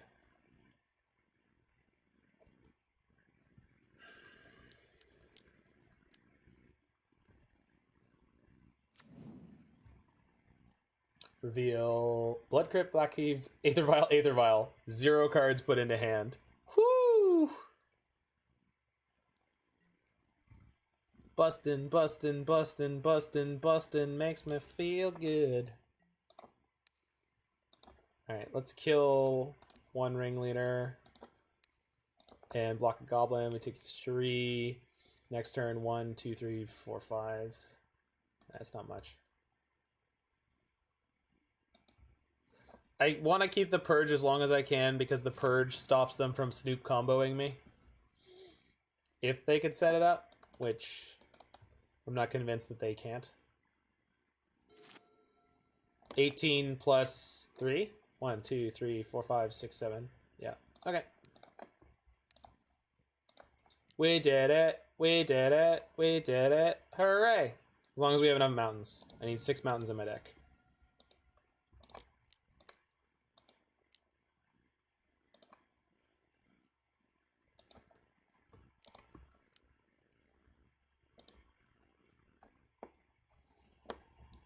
Goodbye, opponent.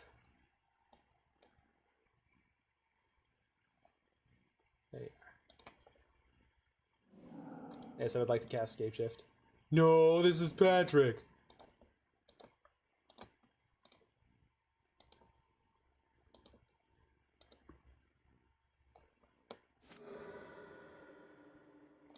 One Valakut. 1, 2, 3, 4, 5, 6. Would I like to pay 2 life? No. No. No. No. And save target.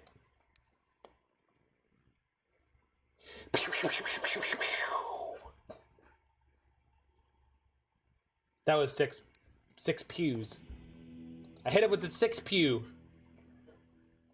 Loaded up all the chambers.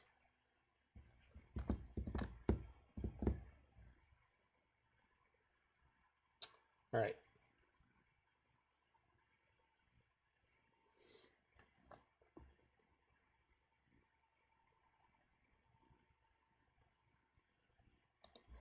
Yeah. Definitely happy with the sideboarding. We spent a lot of time that game like not drawing any action. 6 pew. Just like a good church, there's 6 pews. Not so many that you can't get your message across, but enough you can keep it very personal.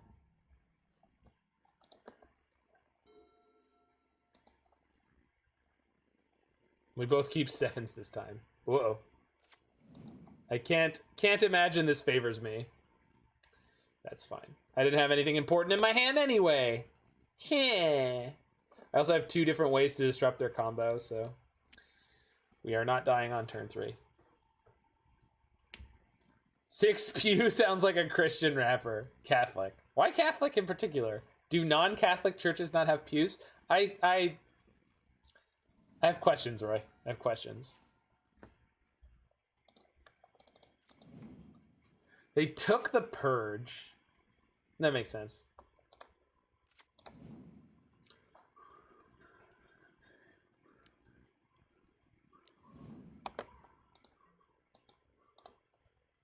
Opponent, I can Aether Gust your card off the stack.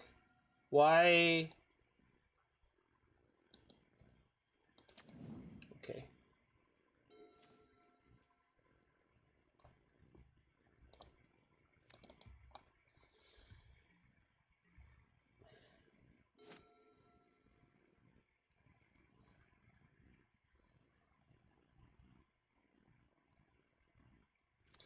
I don't know if I've ever seen a church that wasn't filled with pews.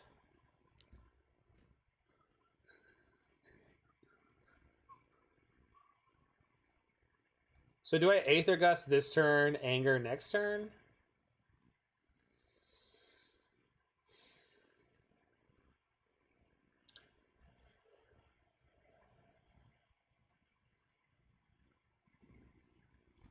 Or next turn I could go Shock, Explore, Shock. Yeah, I can let it resolve.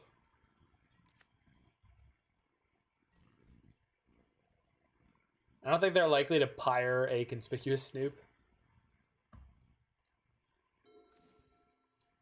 So I can go Fetch, Shock, Explore, Shock?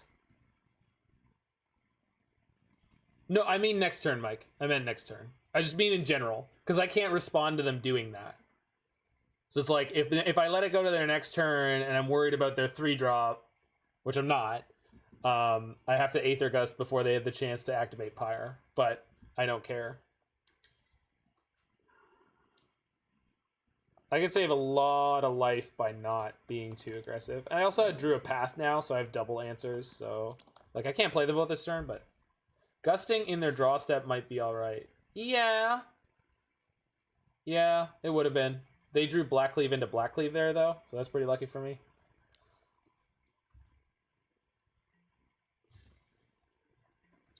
Whatever they play here, if anything, I wanted to gust that, but if they're happy to just keep staying... Well, I think I want to gust it now.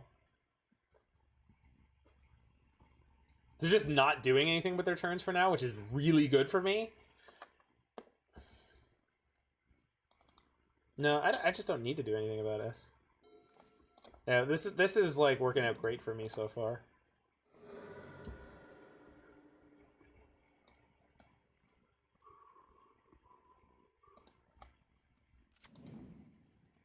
Put a draw step stop in case. That's fair, because we want to see what's on top.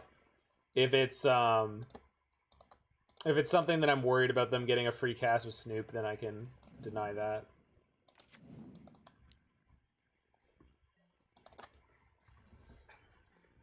Oh, fun fact for anyone who has Disney Plus and watches The Simpsons on it, the Michael Jackson episode is missing. It's literally supposed to be the first episode of season 3, and it's just not there.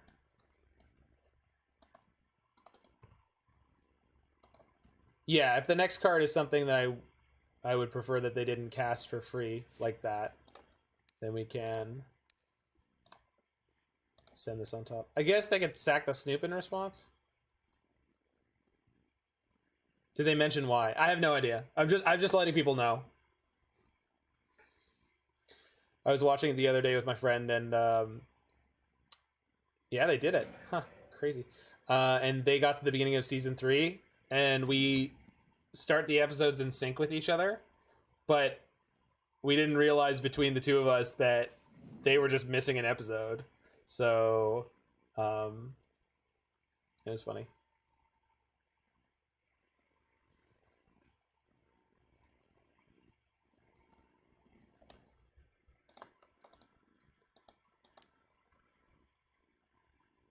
Oh no, there's no controversy over the episode. The episode's great. I don't know why Disney chose not to have it on there, because it's definitely a choice. Like, I don't think that there's any push to not have that on there. I know though that they did, like, they've had problems with like firing people or whatever from projects or movies or etc. that are in some way, I don't know, suspected or suspicious of this or that or whatever. So maybe that's what it is, that they just don't even want to go close to that. But I think in this case, they're probably in the clear. He's not even credited either. They make a joke about it in the Itchy and Scratchy movie episode, because Lisa's talking about watching the Itchy and Scratchy movie, and she starts listing out the people who cameoed in it, and she lists people like Michael Jackson and at least one other person, and those people had guest starred as The Simpsons, and then she says their name wasn't in the credits, but you could tell it was them, and that's exactly how they did it with The Simpsons. Their name was not in the credits, but you can tell it's them. Like, there's just no way it could be anyone else. All right, so we just won the match because Scapeshift is a stupid card. Yeah. 1, 2, 3, 4, 5, 6, 7. Can float a white. You guys ready to win with my favorite mechanic of all time? The very presidential tax evasion?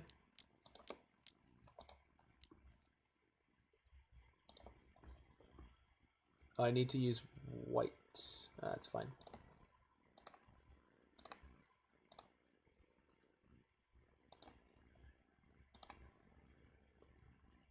We won because Pyre Goblins isn't a viable deck.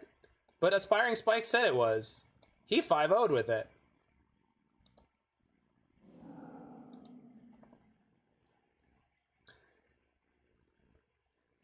Burn everything with fire.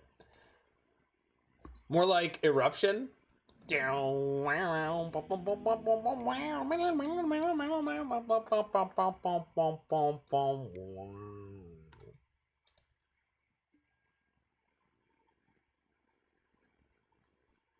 Pyre Saprolings. How many printed cards have the creature type Saprolings? Saproling.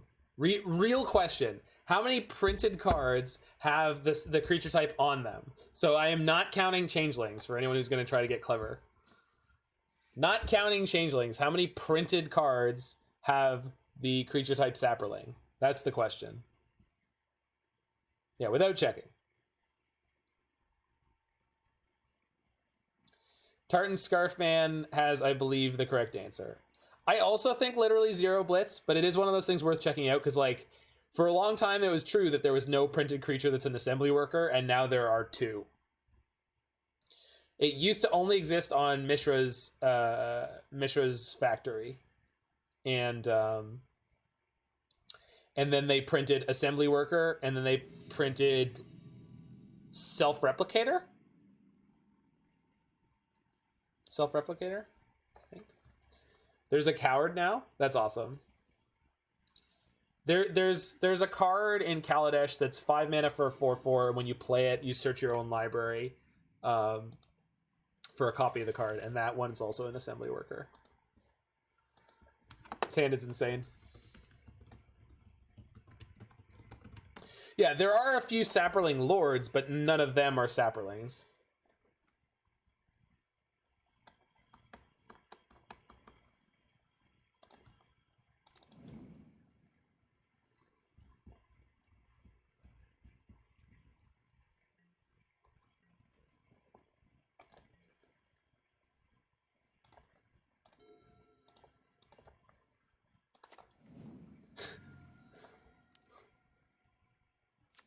Oh no.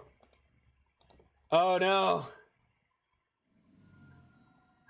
The fun police are here. Wee woo, wee woo, wee woo.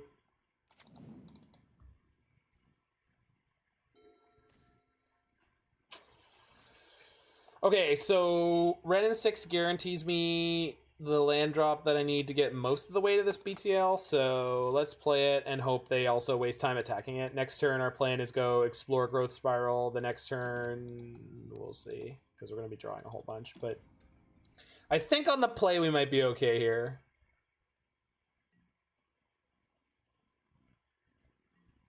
Accidentally spent the tutorial on plant life cycles referring to saplings as saprolings. That is fantastic.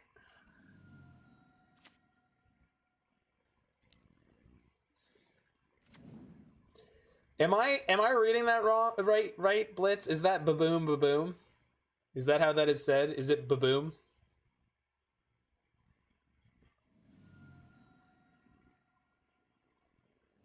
That seems like that's 4 damage pointed at my Wrenn and Six. Come on, baby! Don't do me dirty. Yes!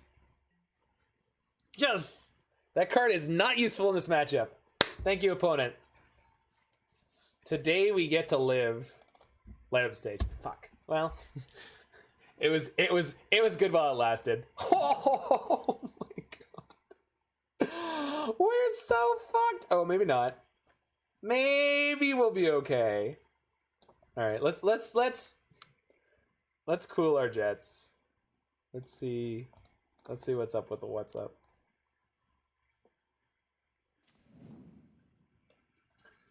So I have 2 land drops. I could go tap, tap. Next turn go Omnath, fetch, BTL.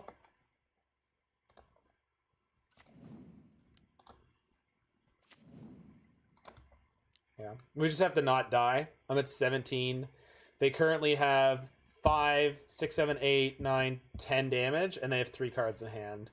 And they'll have 1 or 2 available mana. We're about to die. I'm calling it now. If we had time to do a prediction poll, I would say we should do a prediction poll on will I die on turn 3. And keeping in mind, they dealt 4 damage to my Wrenn and Six. 4 damage. They did 4 damage to my Wrenn and Six. We are going to die this turn. I'm calling it now.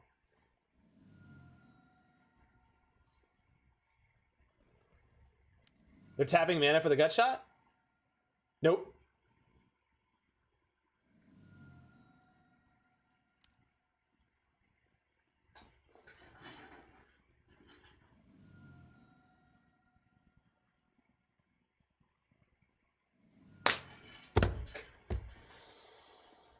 It sucks to be this right all the time. It really does. They dealt 4 damage to my Wrenn and Six. 4. I fetched 1 time. 1 time I fetched. I dealt 1 damage to myself. They overkilled me by 2. So on turn 3... On turn 3, they dealt 25 damage.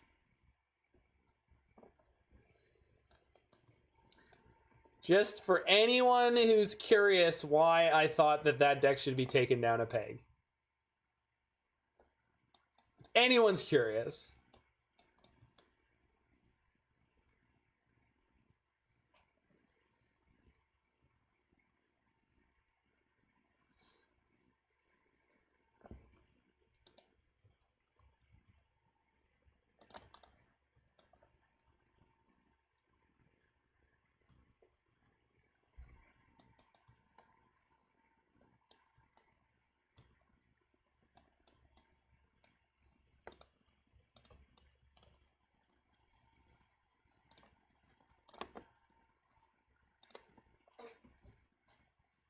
Whoa. I never said lightning bolt.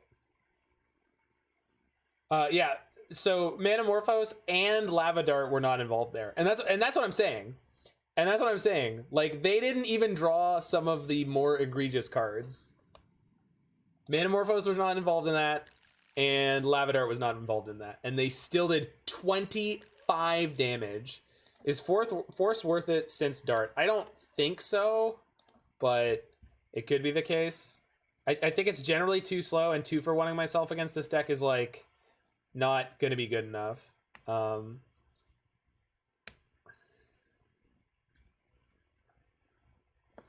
don't know. I've played against Prowess a lot. I always feel like bringing in Force of Negation against that is just not the right place to be. But I could be wrong. I don't know. I'm willing to entertain that.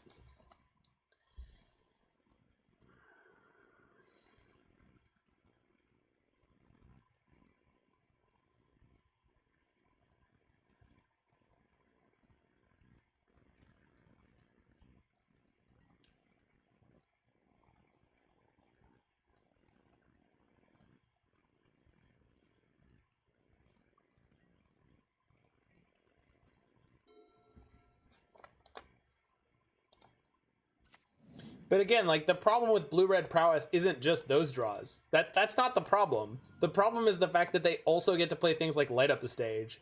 They get to play things like they have room in their deck for things like Opt and Manamorphose and Storming Entity that scries 2 when you play it as a 2-mana 3/3 with prowess.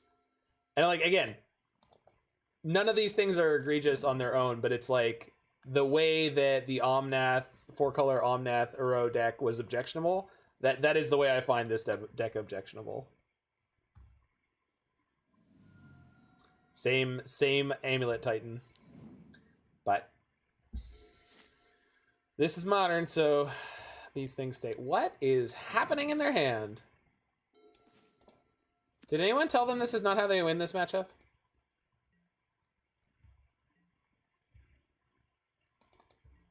Yeah, I mean, it could be, but I think on average it's just not. The most important thing, Roy, is that we remove their creatures, because, yeah, they mult to 6, but that's not... I think they should have gone to 5 if this is the hand they kept. Like, I don't know what's happening with this. I guess we're about to see Manamorphose into Storming Entity with Spell Pierce backup. I'm just going to go for the tempo buy. And then if they have the counter, if they have Spell Pierce, it's fine, because I can dig out with Path, no problem. Nope. They did put it on top, so... 28 land deck A. No, this is reasonable. This is fine. This is not problematic.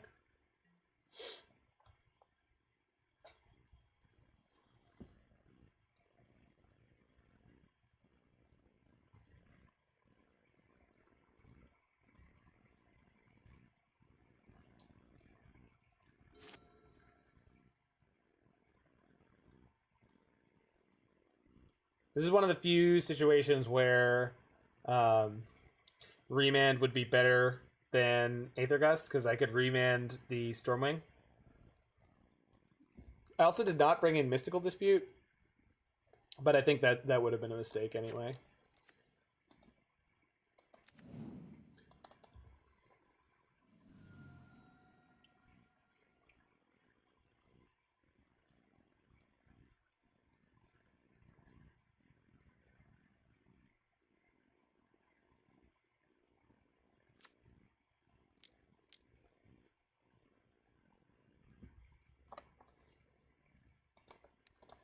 We might have a second Manamorphose here, but I don't mind.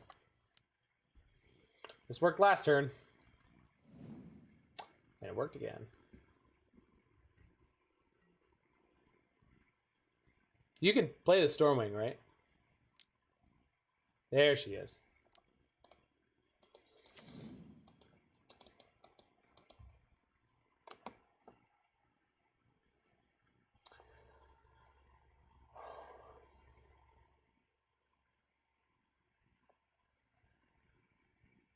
I think I'm going to fetch Shock Path here and hope we draw basically any untap land to play Omnath. I'm pretty sure I'll play Omnath with no follow-up. Although having Path plus Helix here is fine. Yeah, this is fine. I can wait on the Omnath. I guess I can just bolt this, huh? They did scry top.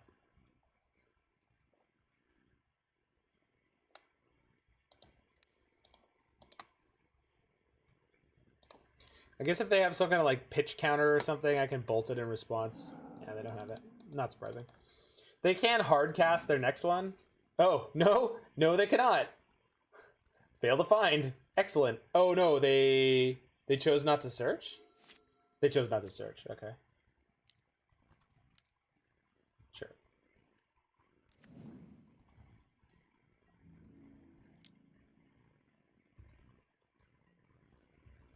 They do want what's on top.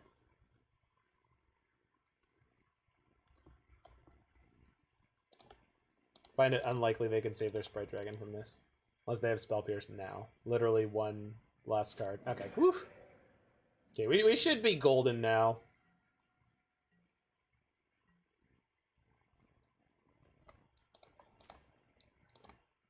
Cause I'm living my life like it's golden, living my life like it's golden, living my life like it's golden.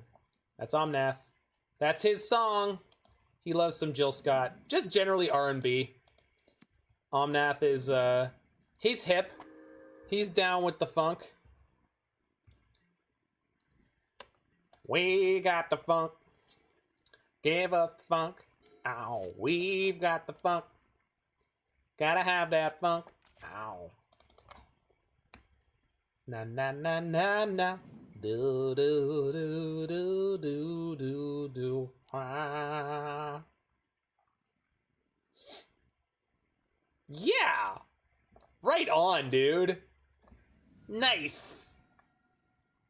That was sick. I'm not even mad though. Not even mad.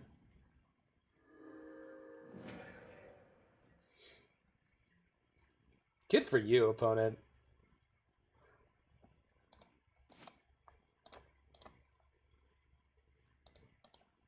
Oh, I want the Cryptic. Tear the roof off this mother, tear the roof off the sucker, gotta. Tear the roof off the sucker.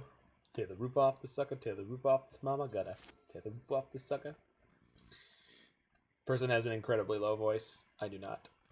What's that from? That's from an episode of The Simpsons where that's Who Shot Mr. Burns Part 1. Because the school gets all the money, or a chunk of the money from the oil thing, and Skinner is taking a poll of the students to figure out how to spend the money, and Mr. Burns comes in masquerading as a student in order to tell him to give the money to the nuclear plant. Say there, Dean. Me and my four chums were thinking it would be quite corking if you would give that money back to the local energy concern. Mr. Burns. There.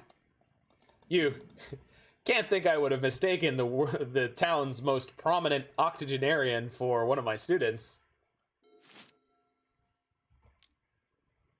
I think it's octogenarian. Maybe he uses an even older term. They may have established that Burns was over 100 already. I've got a monopoly to maintain. I've already got the railroads and that hotel on Baltic Avenue.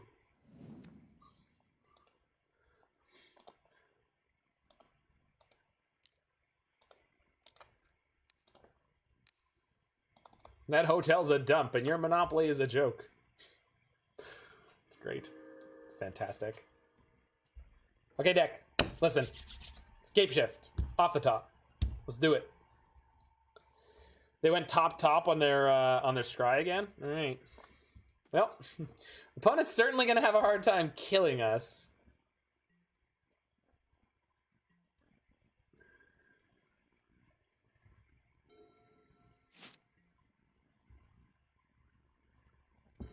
Excellent. All right, so now we can draw Scapeshift in any of its forms to win the game. And I will continue to oppose Scapeshift kills in all of their forms. Now, do you have any questions? Keeping in mind, I already explained about the Valki. Good old George Bush Sr.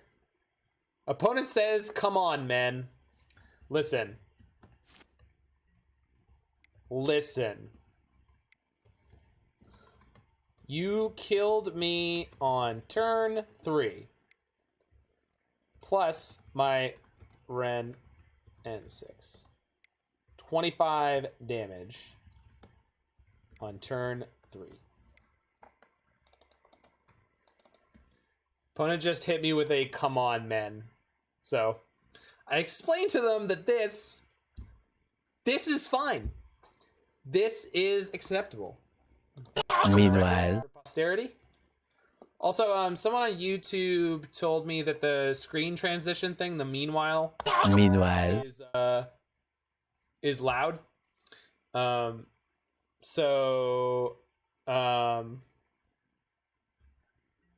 you guys still hearing the sound effect, and is it loud? They may or may not be an invertebrate. Well, they did just say Espanol, so apparently they don't speak English. You don't think it's too loud? It's much louder than your voice, but it's too short for me to whine. Okay, well, no, but if it's louder than my voice, it shouldn't be that loud. Okay, I will see if I can deal with it. I wonder where it's playing out of. You thought it was intended to be obnoxious? No, it shouldn't be obnoxious. No, I didn't intend it to be obnoxious. It's the deadpan voice shouldn't I don't think it should be used that loudly.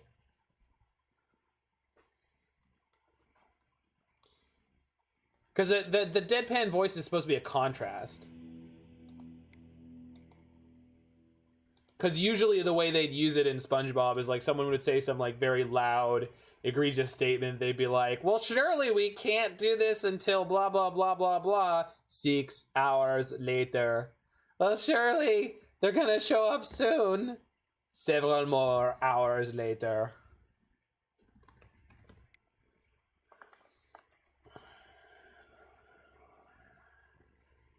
You were born monotone. That is correct. So when you hear monotone, is it like comfortable, like your internal monologue? Wait, but you don't have one.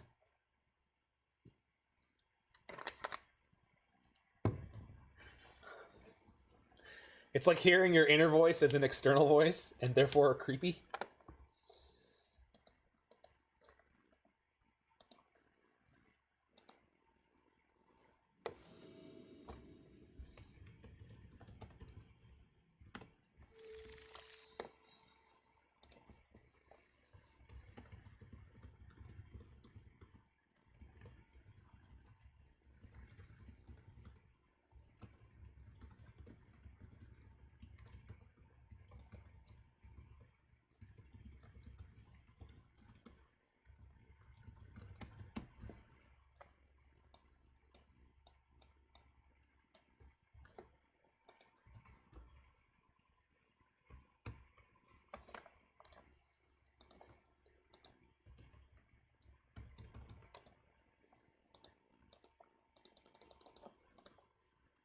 All right.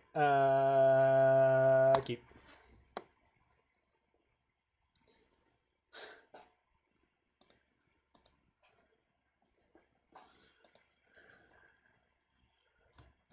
Opponent mulls to 5. I know a certain political party blitz who'd be all over that game plan. They seem to be very big in America. I bet you could find a local group.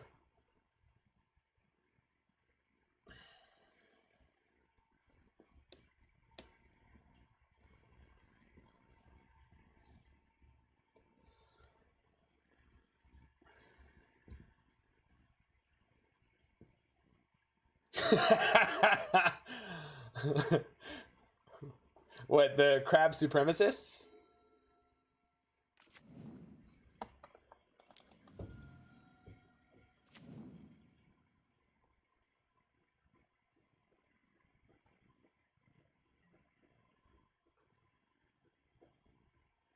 Crab rave is now a hate symbol. You guys have freedom of speech. Can you have hate symbols if you have freedom of speech? I don't know if that's particularly American of you, Blitz.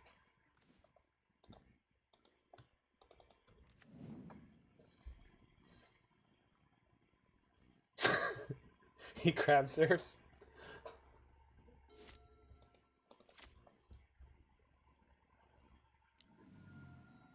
Okay. That's good. I want to see Sprite Dragon next turn. Rather shellfish of you. Heyo! This guy. Don't get so crabby. We're pinching at jokes. Are you clawing for them? I feel like you're clawing for them. You're clawing for punchlines on this one. What the hell is red and takes them multiple game actions to try to cast? Is it a light up the stage? They were trying to spectacle, but they weren't allowed to yet? It was. That's weird. Usually you can't do that. That is a spectacular draw. Thank you, deck. We'll see if they have a land here.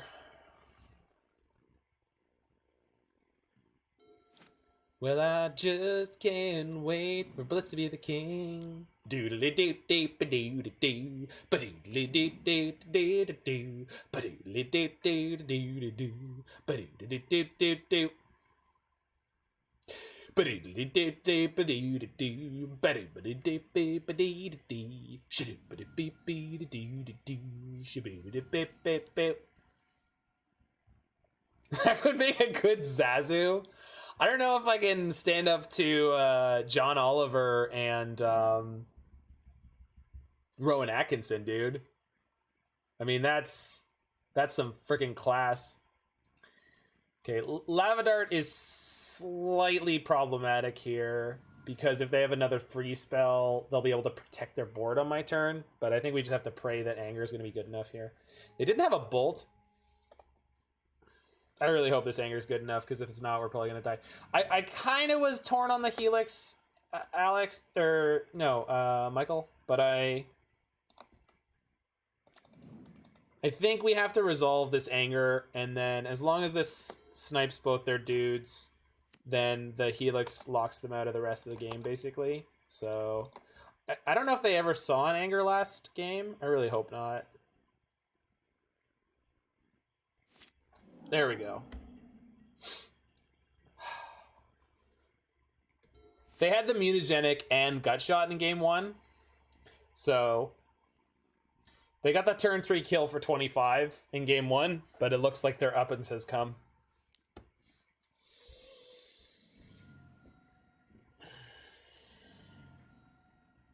They aggressively bolted me? Oh, for Storming. Okay, okay. Relatively oblivious to people's aggression and more intent in entertainment and food than world domination, so Puma checks out. I would be a good Zazu. I feel like I'd also be a pretty good Timon. I feel like I got a good Nathan, what's his name, energy.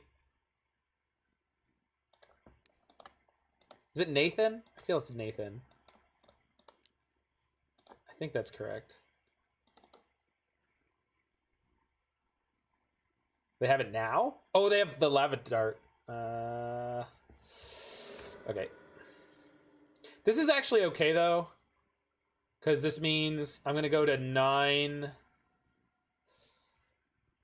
And then next turn we have Omnath Fetch Land. Red, blue, green, white. So I just need them not to kill me. Yeah.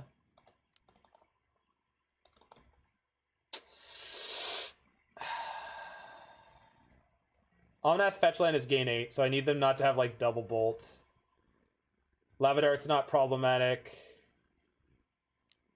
The thing I'm most worried about is Mystical Dispute on my Omnath. Oh god. Okay. Burst Lightning's good enough here. Gut Shot would have been good enough. Holy crap. Okay, there's gonna be a Mystical Dispute and I'm gonna die. But if there isn't,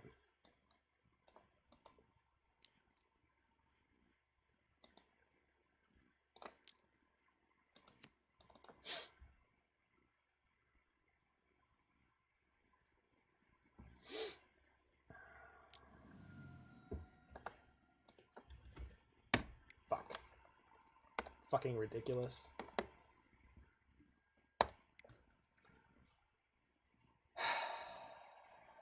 God, I hate that deck. I screwed up, though. I did screw up. I could have held the Helix. God, that's so frustrating. They got the free win in game 1 and then just... Alright. Well, I screwed that up, but that's fine. I definitely like this deck a lot. F prowess, I agree. Yeah, I like this deck a lot. The Valki was incredibly medium. The Valki Tibalt split card was couldn't beat the dart with the Helix. No. Because what we do, Mike, is we just let them attack. Because the other card in their hand was Mystical Dispute. I guess I give them another card draw, but they couldn't dispute a Helix. So what we do is we just let them hit us for... They had another Bolt? On top? Because they had 0 cards in hand at the end there.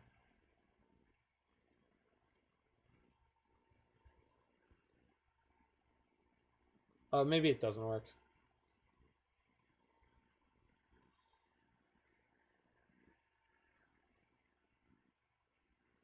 No, if I let them go for the kill and then they went with the Lava Dart. Not that turn, no. I was just dying to them attacking for 3 vanilla. Because I was at 2. Anyway, yeah, deck's good. Certainly not invincible. Certainly tricky on the mana base. And you can get hosed by your own lands a lot. But probably a pretty good choice for any control aficionados for the current metagame. Seems like this is a reasonable mix of all these things. I have seen an 80 card version of this deck that I'd probably have more fun playing, because then it has even more of a mid-range strategy. You'll draw your Valki less often, but as I said already, the Tibalt Cosmic Imposter plan doesn't seem that good, so I don't know. The problem with playing the Tibalt Cosmic Imposter plan in this deck is you usually got Scapeshift a lot of the time, but it does give you something to do on 5 that's reasonable. The number of BTL targets in this deck is kind of weird for me. It's so low. I'm used to Niv Mizzet where you have like 1 million of them, which is what we are about to play. So if anyone live is interested in that, stick around for some no bad cards Niv Mizzet. This is an 80 card deck. We're trying out Growth Spiral in here. This is one of the most recent 5-0s was playing Growth Spiral in this deck, so I'm really excited about it. Looks like a good retooling with the post-Uro setup. Not playing any of my favorite newest edition, which is Captain Sisse.